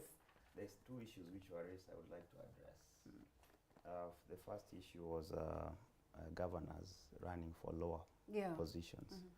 And whereas Daktari has articulated very well why they shouldn't in terms of stepping backwards, there's also the issue of oversight. You know, a senator is supposed to oversight the deeds of governors, present and even the past. Is that right? Indeed. Indeed, we can interrogate those who are there. Yeah, so you can have, you're having a situation where in Uasin Gishu, a likelihood of Mandago becoming the senator and is stepping out of the governor's seat. If he's supposed to be oversighted, if he's supposed to be audited, Senate, is he going to audit himself? Good question. Yeah, good question. I guess it answers. My position remains. If you have served as governor, please try to become president. If you want to try to become the president, set up a foundation, do some charitable work, help the country, educate some children. Look, if you're lucky to find yourself at the cabinet, fine. Be a arbitrator in the country, in the region. If they decide that you're good for the cabinet or some other position elsewhere, let them offer you and let you consider accepting that position. You could also turn it down. Okay. Yeah? We have seen people resigning from cabinet because they want to become governors. So you have reached the apogee of a political elected position, barring that of president and deputy president. Do yourself a dignified thing. Do the country a dignified thing. Let other people get there and compete for those offices. Right. You don't have to look like you are so desperate. Some of them have even said, I want to become MP for Mwala MP for... Yes. And I don't know why, Ochoti then, he would assume that this gentleman will somehow, or ladies, will somehow find themselves, you know, at the process of, will be summoned by a Senate at some point in time to be... corruption was divulged. Yes, Mheshimiwa. Yes, I want to contribute on that particular issue. Yeah. And what I think is that in Kenya, unless anything is in the law, what Barack is trying to say is very gentlemanly. And I think there is a problem with the law because the law doesn't really give express directions as to how we need to move forward when you have been elected to a position that you, for example, these governors wanting to become senators is a real concern because you will find them sitting in committees which are supposed to oversight or maybe go through what they have done over the last 10 years. And one of them is going to be a chairman of such a committee. And there will be a serious, conflict of yes, and I thought maybe we can have expressly in the law that you may not be able to serve in this other position if you have already served in this other position. It would serve Kenyans very, very, very well, so that we can be able to move the country forward and getting other people to move on and therefore people being held responsible for their deeds even during the times that they were in office. So my thinking is people trying to run for those positions, especially the governors going back to parliament as senators, is basically to try and conceal and try and try and sit over some of the issues that they have presided over badly. When at the time that they were executives at the counties. Yeah. Well, and it should not be allowed. It will be interesting to watch, for instance, the likes of Madago, who, sailed pretty much first on this one, and knowing that this as well is a UDA tough, so the likelihoods of him getting this are pretty much high. So it will be interesting to watch then what will happen after that. But then also another issue that I would like to address. Yes, briefly. Regarding the new entrance that Dr. brought. He started off very well by saying, oh, he's very happy that we have now young people. Yes, fresh like blood. myself who are qualified. Absolutely. Yeah, so, and then he put a rider saying that we are joining the old dogs. And therefore then he painted a very gloomy picture that nothing good can come out of this. I would like to clarify that position that, we are having political parties are vehicles through which leaders are given a chance to represent the people. Yeah. I chose KANU. KANU is the grand old party. Everyone knows the history of KANU. Yeah, and everyone knows the leadership, the current leadership of KANU. Everyone understands the politics of KANU today. You can say we are a party that is looking at issues of the people, and you can look at our You can confidently say that, very progressive, and that everybody understands the politics of KANU today. It's out KANU there. Fresh. KANU Fresh. We are calling it KANU Fresh. Yeah, it's not. And the faces you will be surprised. Look at the list of the candidates who are nominated to run on KANU. Most of us are youngsters. Yes. A lot of them are women. Some of them are people with disabilities, and these are people who come from society, who wake up every morning from their homes, and we are willing to serve the city. So we cannot all be put, under that space of a political party, then we are judged by just that. Formidable as it was once. I think you need to adjust how you are looking at I doubt you would adjust. Yes. Okay, well, let's listen to what he has to. Let me begin by declaring my own conflict of interest, because the boss at KANU is my boss and my paymaster. And his secretary general is my friend, so I have to tread a little cautiously. I still need, I still need to be paid, but I believe Senator Gideon Moi will not sack me because of saying certain things that are true. He's a Democrat. KANU has got a certain almost new look, in the sense that when I come here, I see people like Fred Okango. I see someone like Ochoti here. I have recently sat here and had a young lady, Betty, who is okay. However, this party is slow and laid back.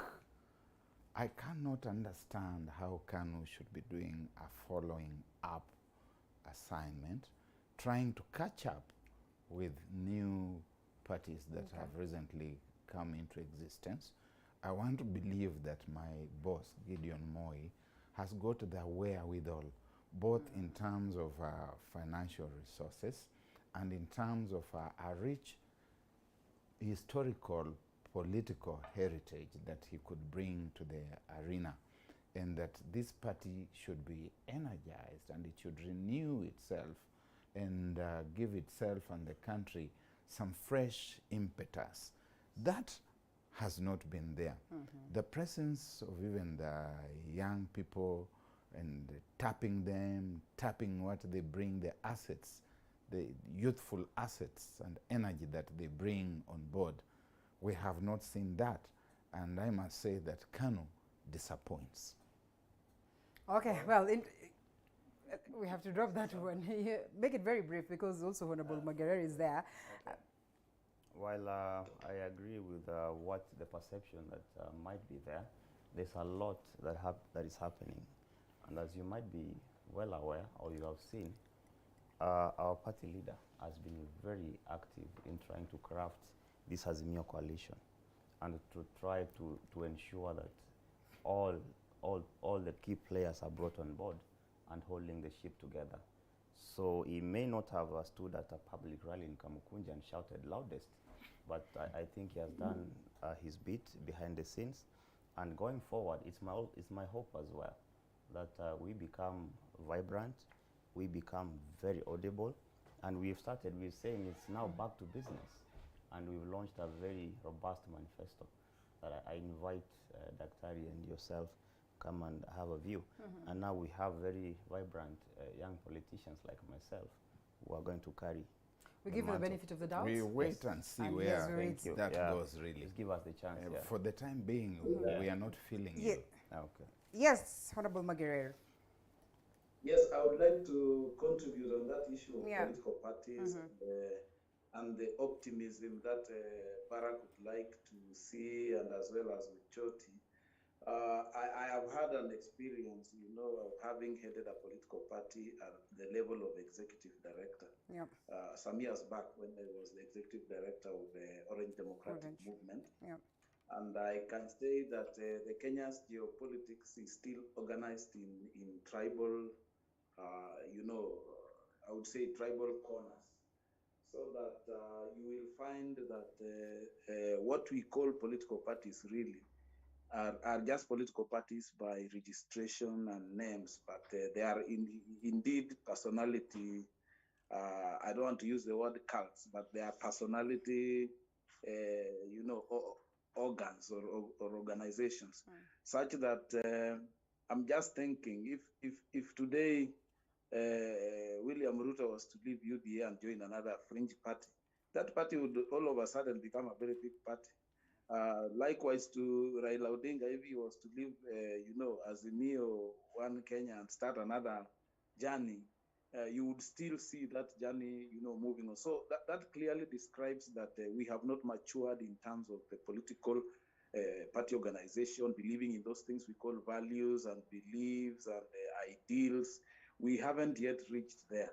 We still, those ones exist only on paper, but the reality is that our organizations are hinged on personalities. And that's why, Mheshimiwa, that KANU is hinged on a certain personality or on tribal lines. I mean, it appeals to the national outlook, if I am to be asked.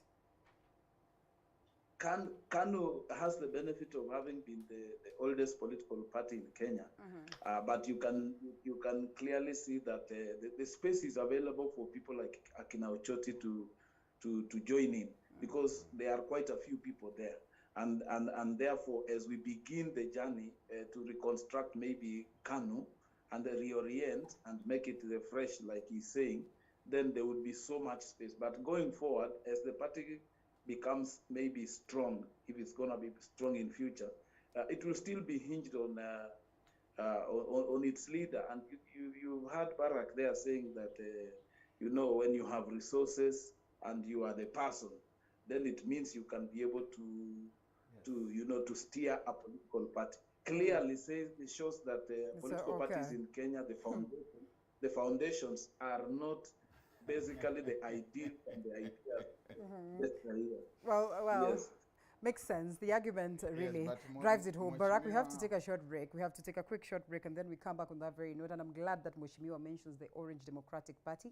And so we can briefly look at the Odinga of today versus the Odinga of yesterday, understanding very well that you've also served under the Orange Democratic Party, right, Barack? I stand corrected. I will correct you. Once we get to that. Noted. All right. Okay. After this break.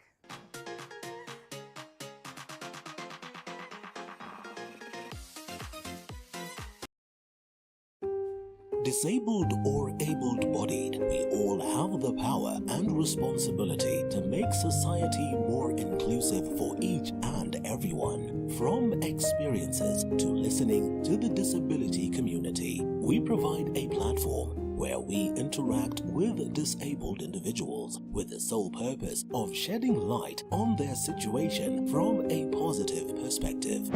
Nilizaliwa bila mikono miwili. Hivyo ndivyo nilijipata katika maisha. and I'm happy for that. People are giving a lot of chances to people who are disabled people. Join Muthoni Maina as she delves deeper this Saturday at 7:30 p.m. We celebrate disability, an inclusive world and education. We need to know such person can go beyond the limit.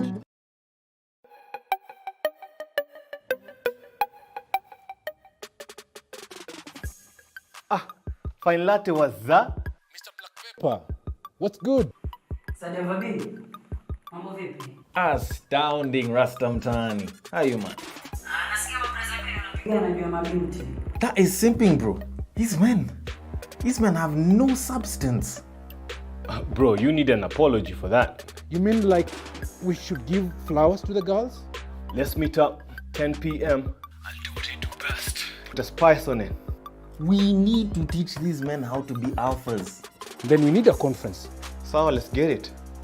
Welcome to the Men's Conference, where men become alpha males.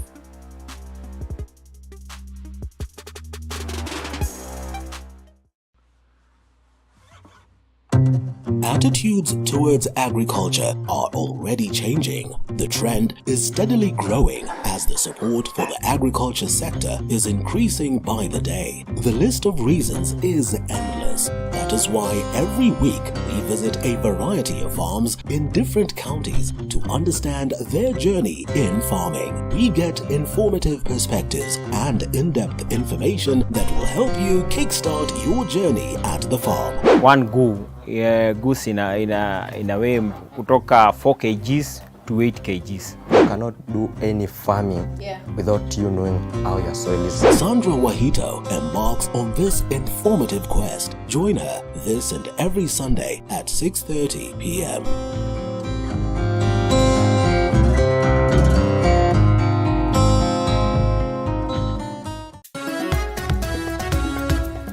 Tunaangazia viunganishi, ndio mada ambayo tunajikita kwayo siku ya leo. Tutakuwa tukifanya yale mambo ambayo mmekwisha kuyafanya pale darasani na mwalimu. Nipate sentensi nyingine kutoka kwenu. Pale pana mkono. Jina naitwa Franklin Ndungu. Na nitatunga sentensi. Sisi tumecheza, sisi hatujacheza. That were cleared for presidency, clearly directed by what has been detailed on the papers this morning. We start by looking at the Orange Democratic Party, the Azimio Kenya Alliance, the Right Honorable Raila Odinga, the latest candidate to be cleared for presidency, and we're expecting others to be cleared. Jimmy Wanjigi is appearing before the IEBC today. Whether will be cleared or not is a question of wait and see. Equally, waiting to see how different then the Azimio Kenya Alliance manifesto would be, how they will have packaged that, how they will present it to the common mwananchi for us to peruse through and make that crucial decision. I would wish to, engage the brains of the gentlemen that we have on board pertaining to the same. Honorable Magerer has reminded us that he sat in the ODM party as executive director and therefore would be in a position to answer this question that, somehow gets very many people asking, just where do we stand as a country, and especially when we're talking about these ones that would boast as liberators of the nation, the Right Honorable Raila Odinga. Many have argued that the Right Honorable Raila Odinga of yesterday is totally different from the one that we have today, begging the question whether he would be lucky enough to enjoy the same support that he once did. And so Magerere is here with us, Dr. Barak as well is here with us, and John Ochoti for the very same conversation. Barak, you want to correct me as to whether you have served under the ODM or at least somewhere close to the Right Honorable Raila Odinga? When you introduce the preposition, under, I'm a teacher of English language. Okay. To serve ODM and to serve under ODM are two different things. All right. Yeah, as a teacher of English language and grammar. Yeah, so when you say I've served under ODM, you are right. But so it's under ODM, but it's not ODM. ODM as such. And so I was right from the word go, because I said under the first round. I have worked for Raila. We used 4. Yeah, we said you have served under ODM. That's what I said. Initially, you said I've worked for ODM. Okay. I've worked for. Okay. You've worked for Right Honorable. Isn't ODM Raila and Raila Odinga? No, they are different. Okay, all right. Because when I worked for Raila Odinga, he was an aspirant for the ODM presidential ticket. On the other side of the equation was Musalia Mudavadi, who was a member of the same party. And the three of us were in the same party. And my preferred candidate was Raila Odinga. So I worked in his presidential campaign secretariat as chief of communications. Okay? And at some point we agreed to disagree, which is a good thing to be done also in that environment. You agree to disagree, and Magarer Langat was there. He knows what happened and how we agreed to disagree. And he remained for some time. Then they also agreed to disagree.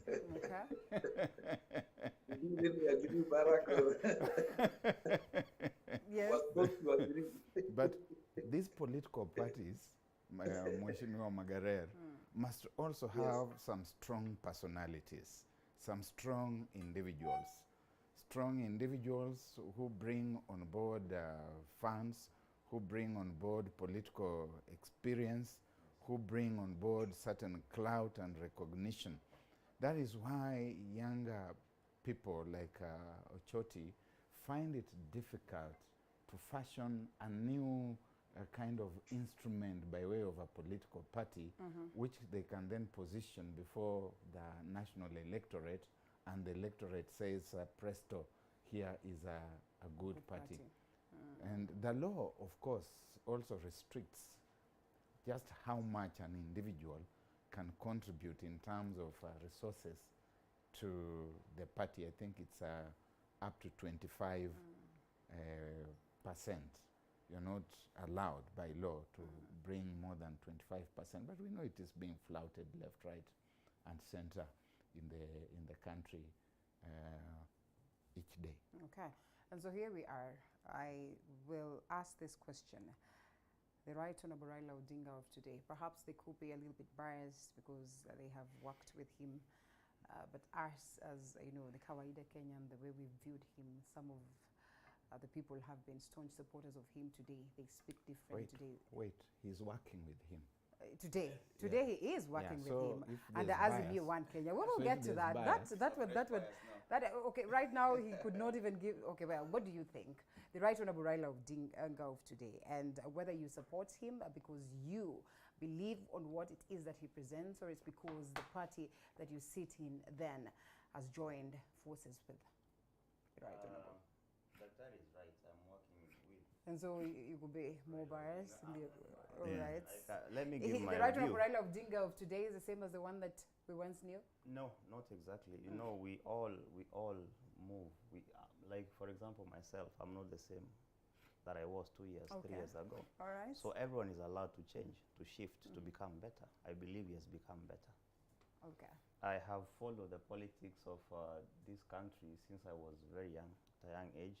The times of Michael Kijana Omalo, and those ages of Professor Nyang' Nyong'o when they were running, those days of Orengo, those days of a little bit Jaramogi Oginga Odinga, up to the point of the entry of Raila Odinga as a politician. And I have admired him as a politician for the longest. How he does his politics, you cannot say it's perfect. I disagree with him on a few issues, even on a current issue that I'm going to raise. Yeah. But he's allowed to change, to become a better politician. I believe today he has a better chance of clinching the presidency than, say, 5 years ago. Yeah, so you cannot say that the Raila we hoped to be 5 years ago should have been static to date. You know how instrumental this question is, Dr. Barak, and one of the reasons why I asked this is because the Right Honorable Raila Odinga, as late as yesterday, you know, kind of exhibits a lot of confidence on IEBC, presents about 10, you know, questions that he would wish for IEBC to address, but then as well is confident that the electoral body is capable of taking us to the next level. Certainly not the Raila we know. You know, Madam Chair, the chameleon is always the chameleon. Okay.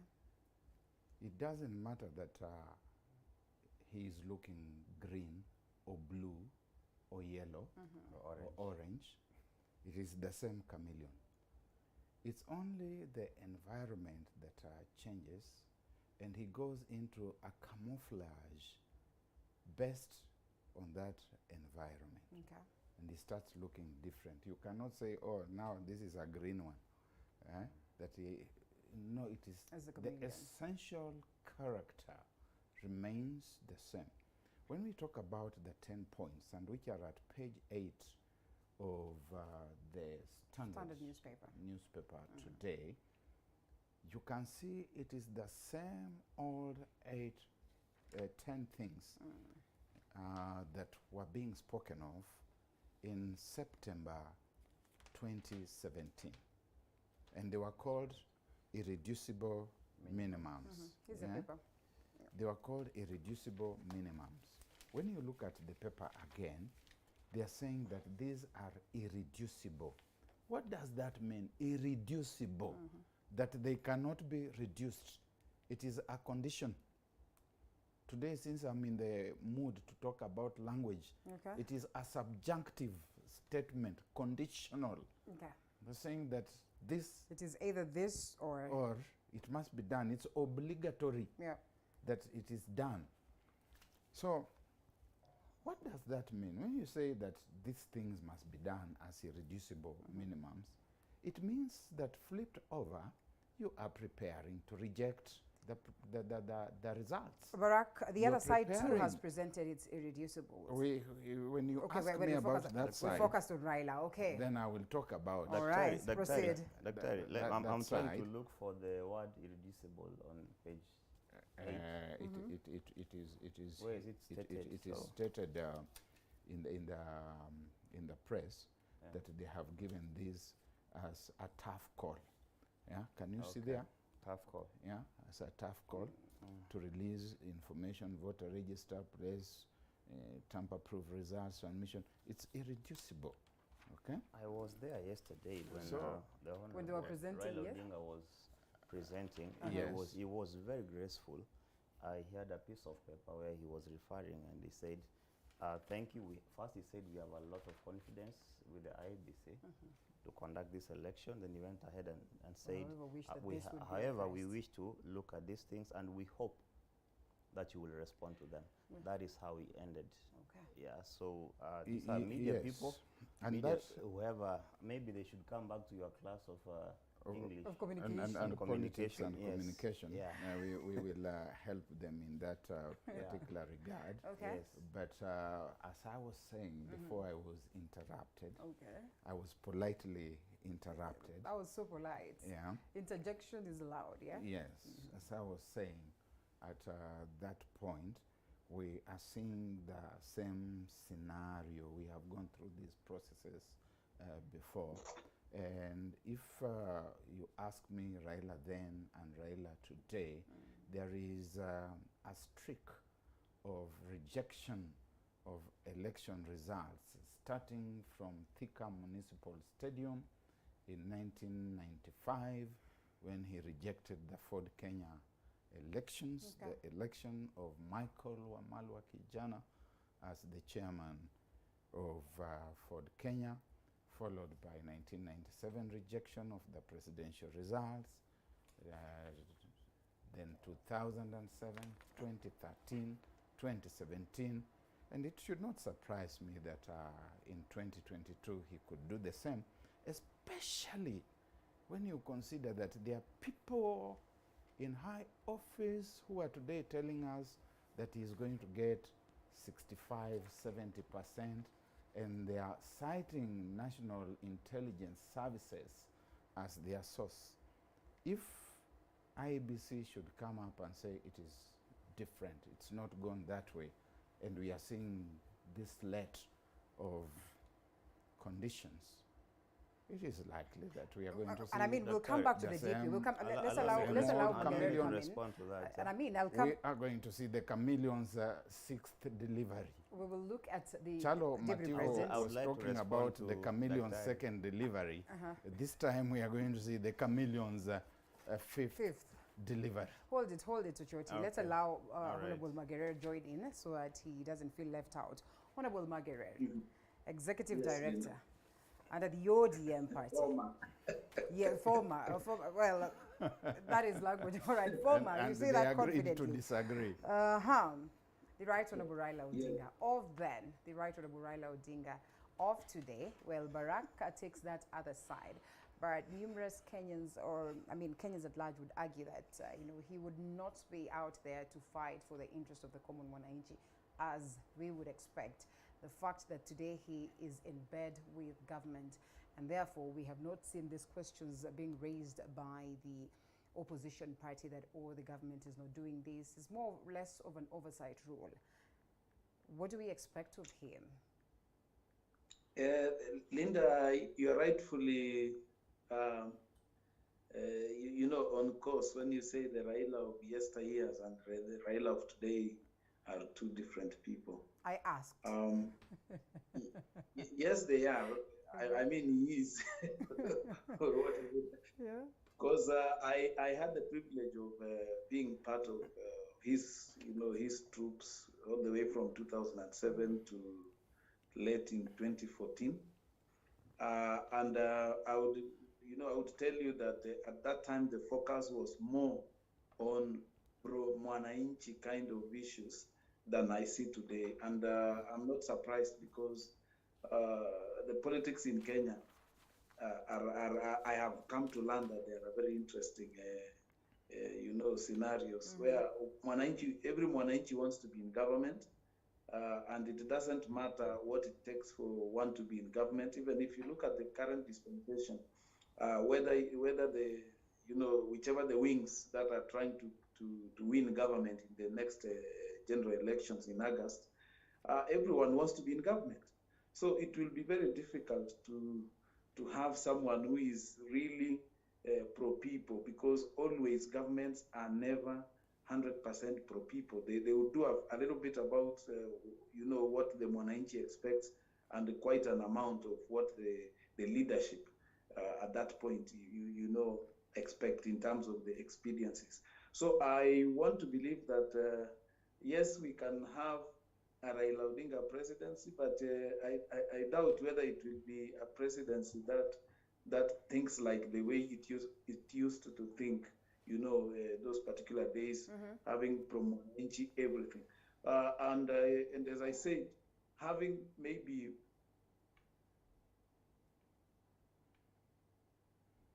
technical hitch, we'll get to that. And here we are, the Raila of today versus that one of yesterday. Yes? I think from around 95, or say not even 95, I think 80s. 80s is when Raila became active in politics, and after running all that time and not getting to the top of what he wants, then I think he decided to change route, and perhaps that explains why he is in bed with government. I've never seen personally, apart from Uhuru Kenyatta in 2007. I've not seen another, leader of official opposition joining up with government to win government or something like that. So in Kenya, it's interesting. It is interesting. All right. Yes. I wanted to address what Dr. said regarding rejection of election results. Results are what they are, and we've all been in this country. Yeah. I believe, as a good student of history as well, it's good to refer to the past and acknowledge what has happened. Dr. is right in observing that Raila has consistently rejected the election results. But the question is, are we supposed to always accept results? And shouldn't we consider each of these separate events? 1997 was not 2002. 2002 was not 2007, all the way to 2022. So we need to look at the issues which were raised at each of these times. Okay. And you know, we should allow candidates to challenge. We should not call it rejection of results. It's challenging the outcome. Democracy. It's democracy, yes. Okay. And even now, anybody should be free to challenge. Mathematics, they talk about the coefficient, the constant factor. Okay. What is the constant factor that is running through this whole process? Okay. Yes. From 1995 to 2017, 2018, there is a constant factor. One of them is the handshake. That there was a handshake in 1998 with President Moi. There was a handshake in 2008 with President Kibaki. There was a handshake in 2018 with President Uhuru Kenyatta. There are always these rejections. Now, it's kind of rather late in the day, Linda. I've been sitting here in this studio where Ochoti is seated today many times, and I have consistently said that this BBI thing is sidestepping issues. It is not addressing the questions that usually lead this country to chaos. And BBI is gone, Barack. Yes, it's gone, but the student of history, the But student of interestingly, history, it's coming back with this chief minister thing. don't disrupt the thought. Allow the thought to mature. That I have sat here consistently, and I've kept saying that we are not addressing the issue because President Uhuru Kenyatta and former Prime Minister Raila Odinga and their troops were always telling us that we are addressing the reasons why Kenyans fight every election cycle, and that BBI will now make this to be history. But I kept saying, you are not addressing the issues that were raised, the irreducible minimums, the flaws within the IEBC. And I didn't just say them here, plus a few other voices apart from mine. We kept raising these issues and saying these are the things you should be focusing on, not this thing of an expanded executive or winner takes it all or whatever. The flaws, the irregularities, the illegalities, they were never considered. You have been Today, in support of the chief minister position, especially when the Kenya Kwanza side said that they're going to create this for Musalia Mudavadi. And, people from the other side were excited, saying that, oh, you are the very same people who are saying no to this. It's more or less like an expanded executive.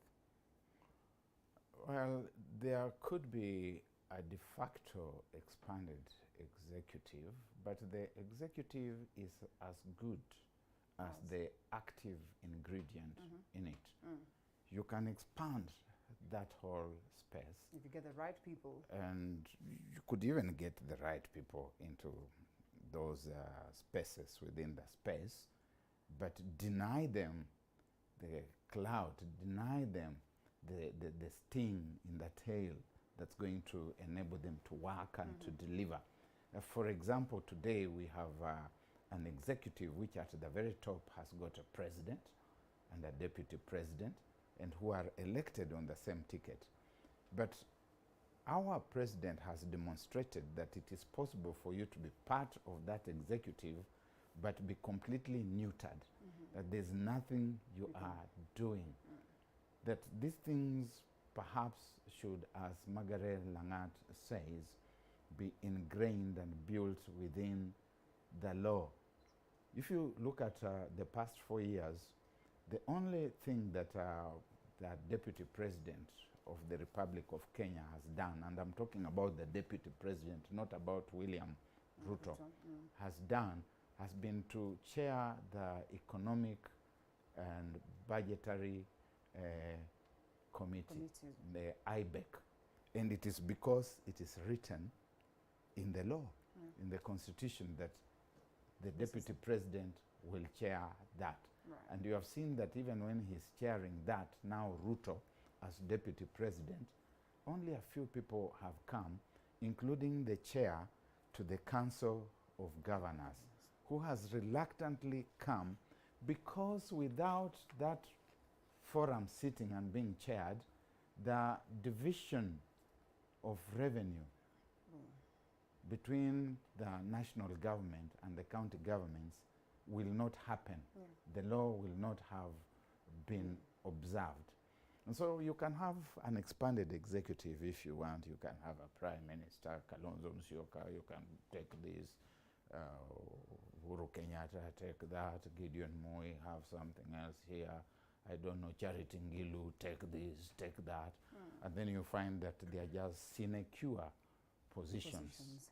Okay, well, we come back to Deputy President William Ruto now that you mentioned his name, and that we've been talking about a possible scenario where the Right Honorable Raila Odinga then would as well do what he has done best over the other electioneering periods. Questions linger as to whether then the Deputy President has turned out to be a crybaby. You have constantly seen him, questioning,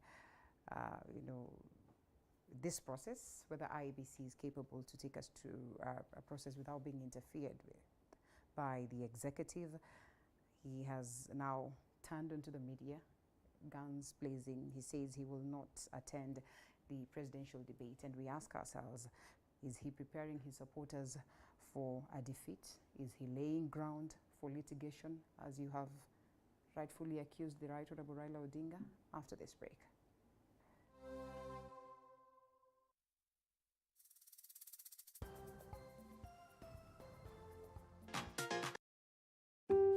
Disabled or able-bodied, we all have the power and responsibility to make society more inclusive for each and everyone. From experiences to listening to the disability community, we provide a platform where we interact with disabled individuals with the sole purpose of shedding light on their situation from a positive perspective.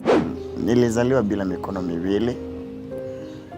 Hivyo nilijipata katika maisha, and I'm happy for that. Many people are giving a lot of chances to people who are disabled people. Join Muthoni Maina as she delves deeper this Saturday at 7:30 p.m. We celebrate disability, an inclusive world and education. We need to know such person can go beyond the limit.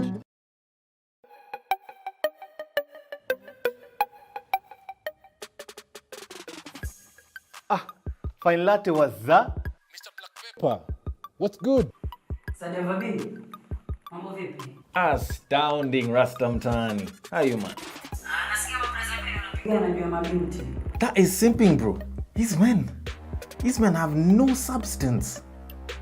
Bro, you need an apology for that. You mean like we should give flowers to the girls? Let's meet up 10 p.m. I'll do what I do best. Put a spice on it. We need to teach these men how to be alphas. Then we need a conference. So let's get it.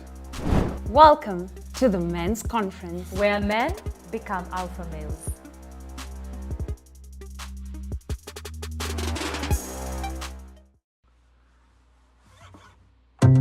Attitudes towards agriculture are already changing. The trend is steadily growing as the support for the agriculture sector is increasing by the day. The list of reasons is endless. That is why every week we visit a variety of farms in different counties to understand their journey in farming. We get informative perspectives and in-depth information that will help you kickstart your journey at the farm. One goose inaweigh kutoka 4 kgs to 8 kgs. You cannot do any farming without you knowing how your soil is. Sandra Wahito embarks on this informative quest. Join her this and every Sunday at 6:30 p.m.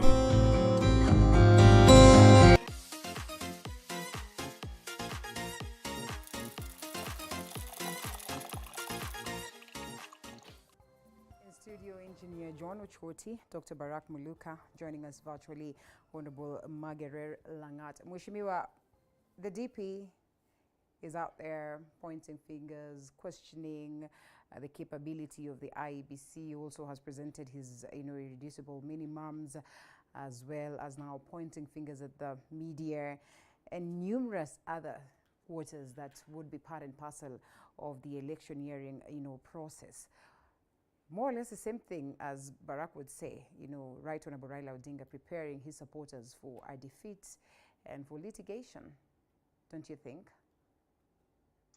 Yeah, I personally was a bit disappointed when I heard of those complaints from the Kenya Kwanza leader, because it really reminded us of what has been happening before.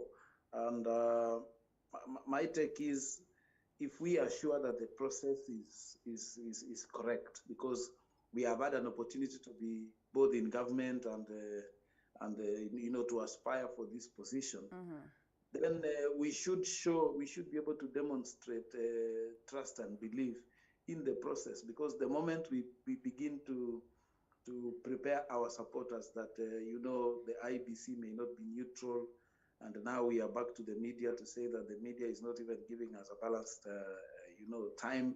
And when you see, we have so many other presidential candidates for that matter, and I don't know. I don't deny the fact that William Ruto and Raila Odinga are the leading candidates in the presidential race. But I also don't believe that they should be determining, you know, the amount of time that their content may get, because sometimes there is no content in a lot of the things that go on within some of those political rallies. And though I'm not a media person, at least I'm a student of communication to some extent. I know that we always need to look for what to report and what I can say is good for reporting. And therefore, sometimes I can say something shortly, and another person can say the same thing, but use so many minutes and so many words just to be able to express a similar thing. So to me, that kind of judgment does not portray you know, a player that is confident of himself in terms of taking up the game with the opponent. All right, he says the presidential debate will be pre-arranged, pre-rigged, and he questions the credibility of the media, and especially when it comes to coverage of this electioneering period. Do you suppose he should reconsider his position on boycotting the presidential debate? Oh, that is his right to, you know, he cannot be forced to appear for a debate. Yeah. But let's look at William Ruto, the man. William Ruto has been seen, and this is up for debate, as a man of double speak. Look at him serving the same government he criticizes every day. Look at him saying that this man, Raila, is always complaining about election outcomes. Where was William Ruto in 2007? We all remember what he had to say when the results were announced that time. William Ruto in 2007, together with Honorable Margaret and the other players within the ODM then, were very loud in rejecting the results of that election. So it is politics. I'm not saying they are wrong or they were right. It is politics of the day.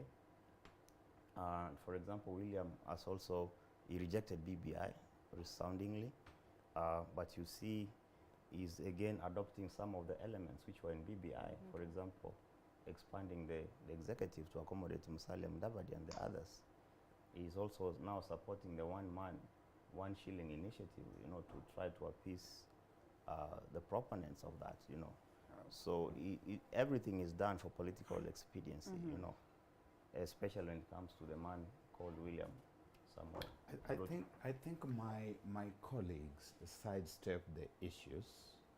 They build a man of straw whom they can attack, and they leave the fundamental questions unanswered. We are in a context where the cabinet secretary in charge of communications, including the technology that is going to be used to tally and to transmit the results, has taken a position. Okay. And it is an inimical, hostile position against one of the candidates. And that not cabinet all the other secretary, because, I mean, it's not all just the about other candidates. In fact, these people don't talk about any other candidate. The ones that Honorable Magarer is talking about, it's as if they don't exist. And the minister or cabinet secretary in charge of that technology is already telling the country that the results are going to be that a certain candidate, Raila Odinga, is going to get 65%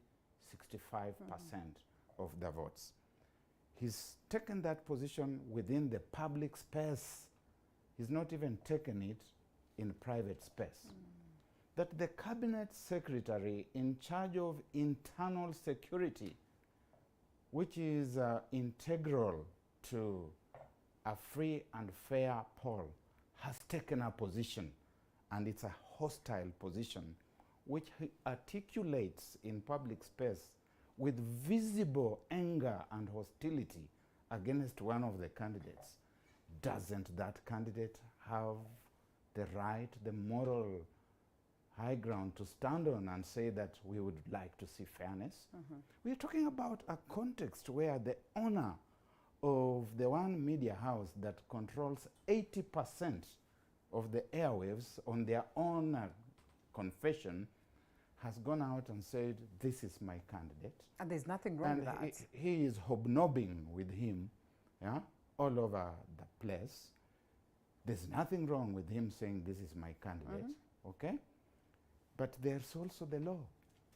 And the law says that in election time, all these people, Raila Odinga, William Ruto, Justice Juma, Okoro Aukot, and all the others, Kukubo, should be given. They should be given the opportunity. Mwaure, David Waihiga Mwaure, they should all be given the opportunity.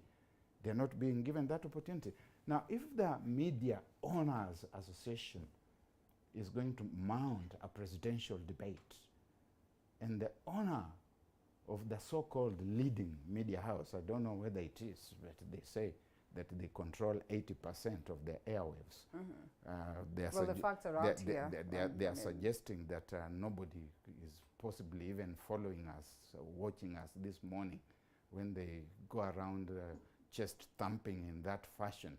And the owner of that space is telling the public that this is the person, and I'm also going to give you a debate at the end of which we will tell you who has won. And that media house owner is hobnobbing with one of the candidates, and he's hobnobbing with the cabinet secretaries who are already saying it is going to be 60%. What is the premium in that presidential debate? Honorable Magarer, and so this has happened internationally. Recent, the United States, certain media houses taking sides. At some point in time, you know, CNN appeared to be against Trump. Fox was somehow for Trump. Is it possible to separate the media entity, you know, from politics in totality? And especially at this point where the whole aspect has been commercialized, that, you know, these entities are being owned by individuals, like these are private entities. I mean, how do we create that balance without appearing as though we are, one, gagging the media, but at the same time, without it appearing as though the media is taking sides? Yeah, I think I'll agree with Barack when it comes to you know, the media, the owners of the media houses, and you know, the separating the entity, the media house they own, with what the rules say when it comes to how do you run that particular industry. So I want to believe that probably say one of those, or the media owners, if they express their personal views, I still believe that the media houses are controlled or are run professionally. That's the first issue. They should be professionally run. Secondly, the issue of payment. You know, sometimes you pay. For example, you want to air your rally. At least when I used to be part of the political party arrangement, is that we would pay. We would pay for airtime, and we would choose a prime airtime, and we would choose a media house that we think has the biggest follower in terms of followers in terms of the listenership or the viewership. So I want to say that it is good thing to have a balanced media, but it is also good thing to know that they are commercial, as you rightly say, Linda. They are commercial. They are not national entities where they are just bent on giving the Kenyan citizens an opportunity to listen to either side. My view is it is still a competition. Whether you want to take the challenge to appear in a debate is up to you. But for me, it is a challenge. Just like what we normally do when we are politicking in the field there, we are competing against others, and some are well-oiled than others. And sometimes if you keep demanding that you are equal at everything, I'm not sure whether that is how the ground is in terms of the reception and in terms of even the preparation. Even the candidates themselves, some are loaded, others are not, and that kind of a thing. So you don't expect a campaign to be equal, and you don't even expect everything to be measured equal, especially with the highest competitors doing this thing. So my view is the media, as much as possible, should appear neutral and professional, but you also need to work your way up so that you can upscale the need for you to be, to qualify for more focus in terms of the media, the content that the media may want to disseminate to the people. And these are spaces of campaign, we have to agree with Choti. And so how then do these individuals leverage on campaigns to make sure that at least, they have nice structures and modules that would accord them the limelight that they deserve, so to speak? That is a challenge that personally I'm facing in terms of coverage. I am seen as an underdog in the race. And even from within the Azimio coalition, I remember I said there's something I can point out about the coalition leader. Yeah. We are in an arrangement where we are coalition members. Yeah. There's those agreements which were signed. Zoning was not part of what we signed. And on one hand, we have Junet Mohammed indicating as much that it's only the president's seat that we have zoned, and everything else is free for all. And then we have political rallies, then you find our leader has preferred candidates. And our Shika Mkono raises their hands and says, this is the one, you see. So in that space, I'm also missing on some coverage on that platform. Same with the media. So that goes back to the party. It goes to the back movement. To the party. Those are realities that we have to contend with. Yeah. So we have to be creative in terms, if you want to push your agenda, if you want to be seen, if you want to be visible, then you have to really be creative in how to go about it. Coming back to the media, there was mention of one of the proprietors of one of the biggest media houses around having selected or chosen a side or a preferred candidate. It is their right to do so. And in terms of him owning the media house and choosing sides, then we have regulators. We have like the Media Council. We have, that's where the regulators come in terms of coverage, referees. When you're talking about the election technology, and ministers who are in charge are also now taking certain positions. But we have regulators, we have referees, we have IEBC, we have agencies which are tasked with the responsibility of ensuring free, fair, and credible elections. So we cannot reduce the office of an individual as being so powerful as to influence an outcome of an election, especially when we don't have evidence. Yeah. All right, well put. Evidence we do have. Evidence is when John Musheru stands in front of cameras like this one and says that Raila Odinga is going to get 60% of the votes. And he is in charge of the technology. There is cause for concern. And he's saying so with disdain. He's saying so with impunity. He's saying so with the confidence of a tycoon. And we know that. Is that in contempt of the law? I mean, because if they are confidently doing this, and he shouldn't do that. We do not deny that he should have access to that kind of information, and even take a position such as that. But the sensitivity of the whole process and the office that this individual occupies, even if you are so confident, even if we were to assume, which I don't want to do, but if we were to assume that you are actually doing certain things behind the scenes, common wisdom would require that you hold that information. You don't. And so, what moral authority gloating over it and sounding like another David Murade? Yeah. What moral authority would the DP have to probably question these individuals when we know very well that as well he's really not been loyal to the office that has been accorded to him by the people of Kenya?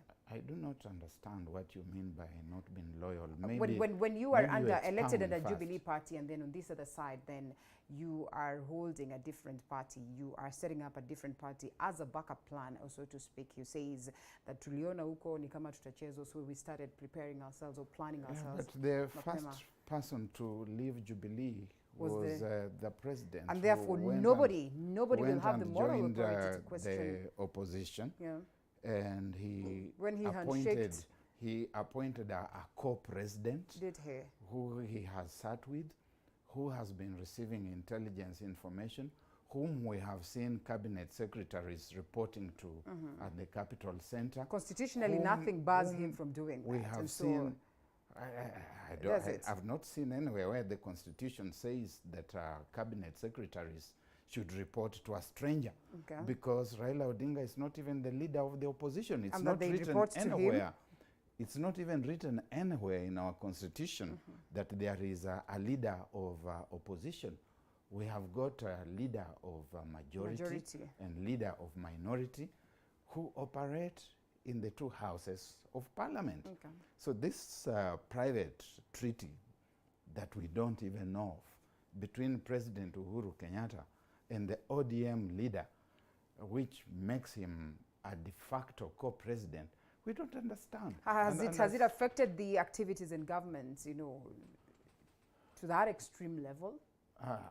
Absolutely, because it is through this that there's the jettisoning of the deputy president, the atrophy of the office of deputy president. Is that not hypocritical, Barack? Because, well, what is there in the office of the deputy president? Let's probably ask that. The president's principal assistant. And why is, what stops him from being that? The president, if you are my principal assistant, you have to wait for me to tell you, assist me here, assist me there. If I take that and give it to somebody else, I say this person is going to coordinate ABCD. If I block functional funds to your office, if I don't give you any duties, how can I say that you have abdicated? Honorable Magerere. And this too, before you go to Honorable Magerere. In the first term of that office, the DP behaved exactly the same way that we saw him behaving at the start, which really means that he was always a vehicle of convenience for President Uhuru Kenyatta, who knew that he wanted a second term and that he would need to climb on this person's back to get there. The problem with this country is deceit, deceit, deceit, deceit. You see, it could be tricky to understand this, or maybe agree with Barack's argument, especially when you look at the Constitution itself, and it speaks of the interest of the people. And there are instances, you know, people will probably go against what is enshrined in law for the interests of the people. In his own wisdom, President Uhuru Kenyatta declares that, you know, it was for the interest of the people that I have taken this direction, that I have been stern on my deputy because he's not done this, that. or maybe he left me somewhere on the way, and therefore I picked someone who was helpful and true to it. We have made gains. Look at what he articulated during the Madaraka Day celebrations. So in the best interest of the common mwananchi, the president is justified to have taken this position? Absolutely, absolutely, because at the end of the day, the buck stops with the president. He's the one, in as much as it was a joint ticket, the mandate was given to one individual, who is the President of the Republic of Kenya. So, as Barack rightly puts it, the deputy is the principal assistant to the president. In fact, the Constitution clearly states the roles of a deputy president. It is to take the direction and, you know, be assigned the roles that is supposed to perform by the president, or he performs the roles of the president in the absence of the president. So here you have a deputy that is not loyal to your cause. Here you have a deputy who has an ambition. What is loyal? I think I need to be educated. On this question of loyalty, okay. What is loyalty? That one can be answered by the president himself, but he has come out to say as much. I don't know the ongoing. So you are, in other words, propagating and expanding a rumor into. It's not a rumor. How is that a rumor? It's not a rumor. The president himself. The boss himself says. Who says that the boss is not capable of rumor mongering? Have we not had? No, you can call it the horse. It was the horse speaking. Horse's mouth. Horse's mouth. And who says the horse cannot cough the wrong way? And why would you argue that in this case then the horse has coughed the wrong way? Honorable Magerer should come. We can debate about that. Yeah? But you see, the president has the yes, while I want to appreciate the fact that the differences between the president and the deputy has greatly affected the overall performance in terms of the expectations of the people. I find the law also wanting, because when we created this constitution, when it was being drafted and everyone participated in it, including myself, we only noted that during the previous governments, especially during President Moi, late President Moi and President Kenyatta, the senior, a deputy president, or at that time the vice president, would be sacked just anyhow. So I think the focus on the drafters of the Constitution of 2010 was to protect the office, but it did not, outline on what conditions should this deputy, be able to work under the instructions of the president, because I don't believe the deputy president is an equal to the president. The president remains the president, and the deputy remains the principal assistant. But now the law is where the problem is, and I think that the 13th Parliament should be able to address that matter, and even if it means it goes to looking into the role of a deputy president, because definitely we are going to see this going into the future. And if we proceed with that argument, like Barack is saying, people bring the issues of loyalty, and we don't know who has the loyalty meter or something like that.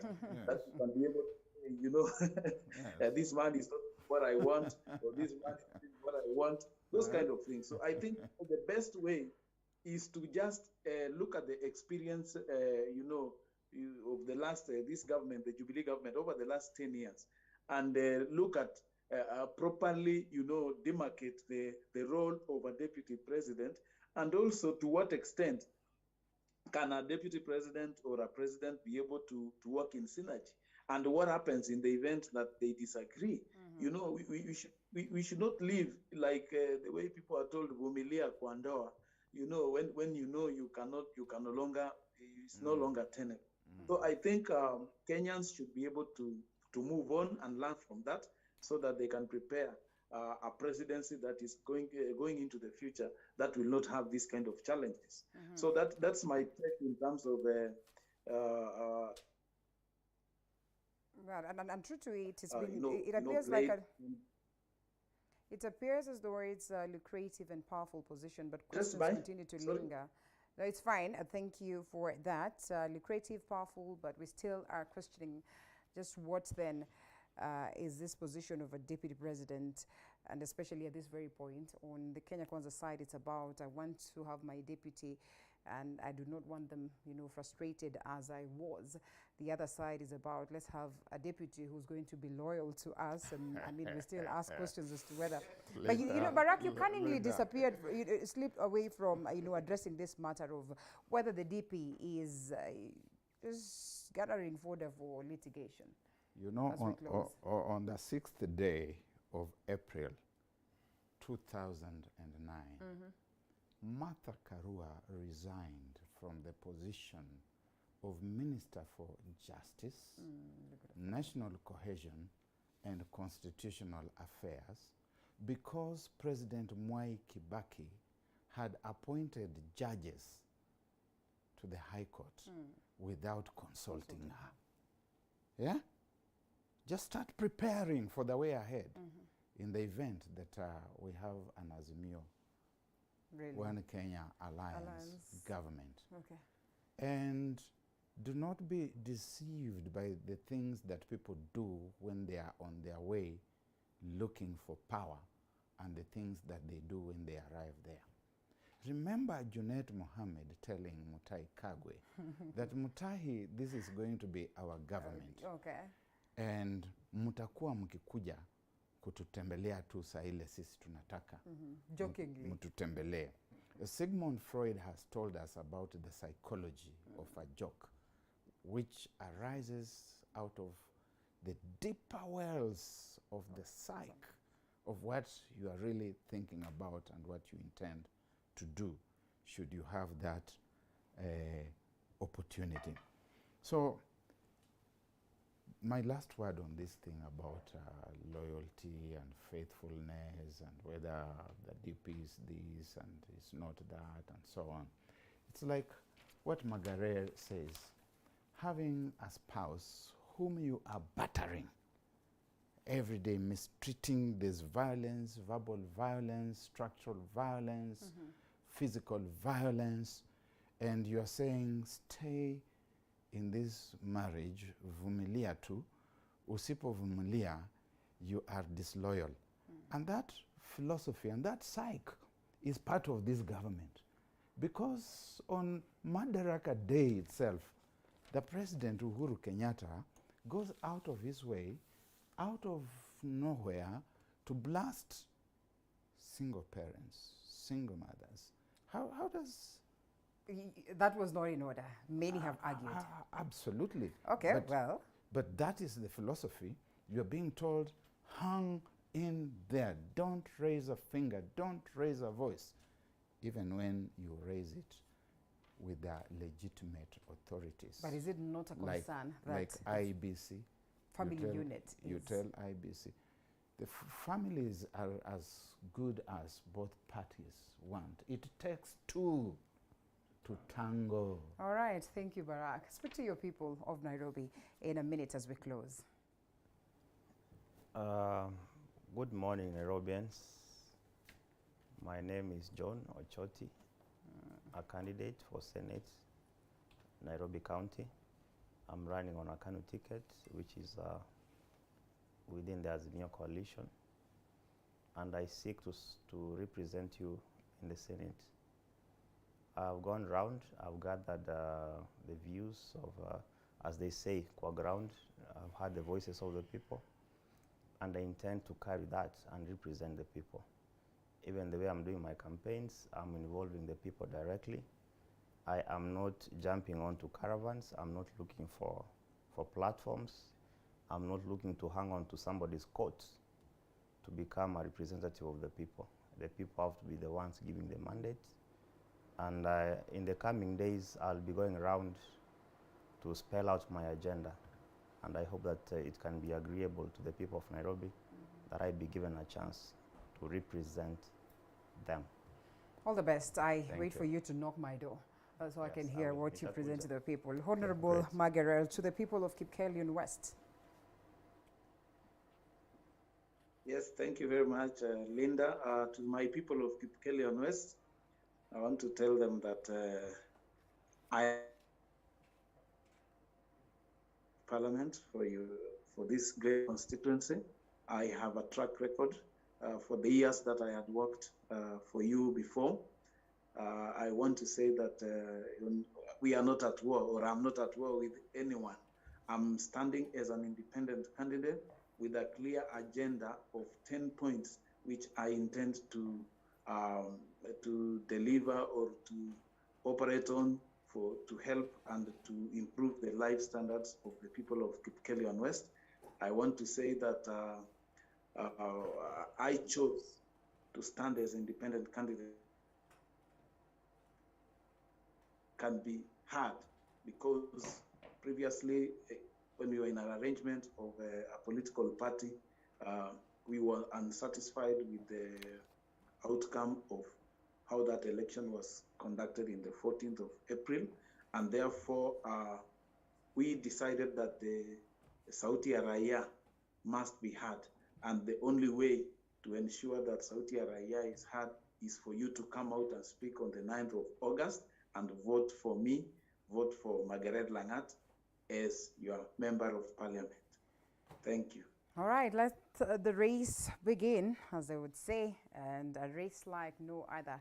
Others would say. We close it at this very point as we look forward to have more of these conversations. Allow me to wish them well. Oh, wish them well at least, because you do not want to get into the race. So please wish them well in a special way. Well, that's enough. Wish them well. All right, thank you so much. Dr. Barak Muluka, last speaker, communications advisor, and Honorable Margaret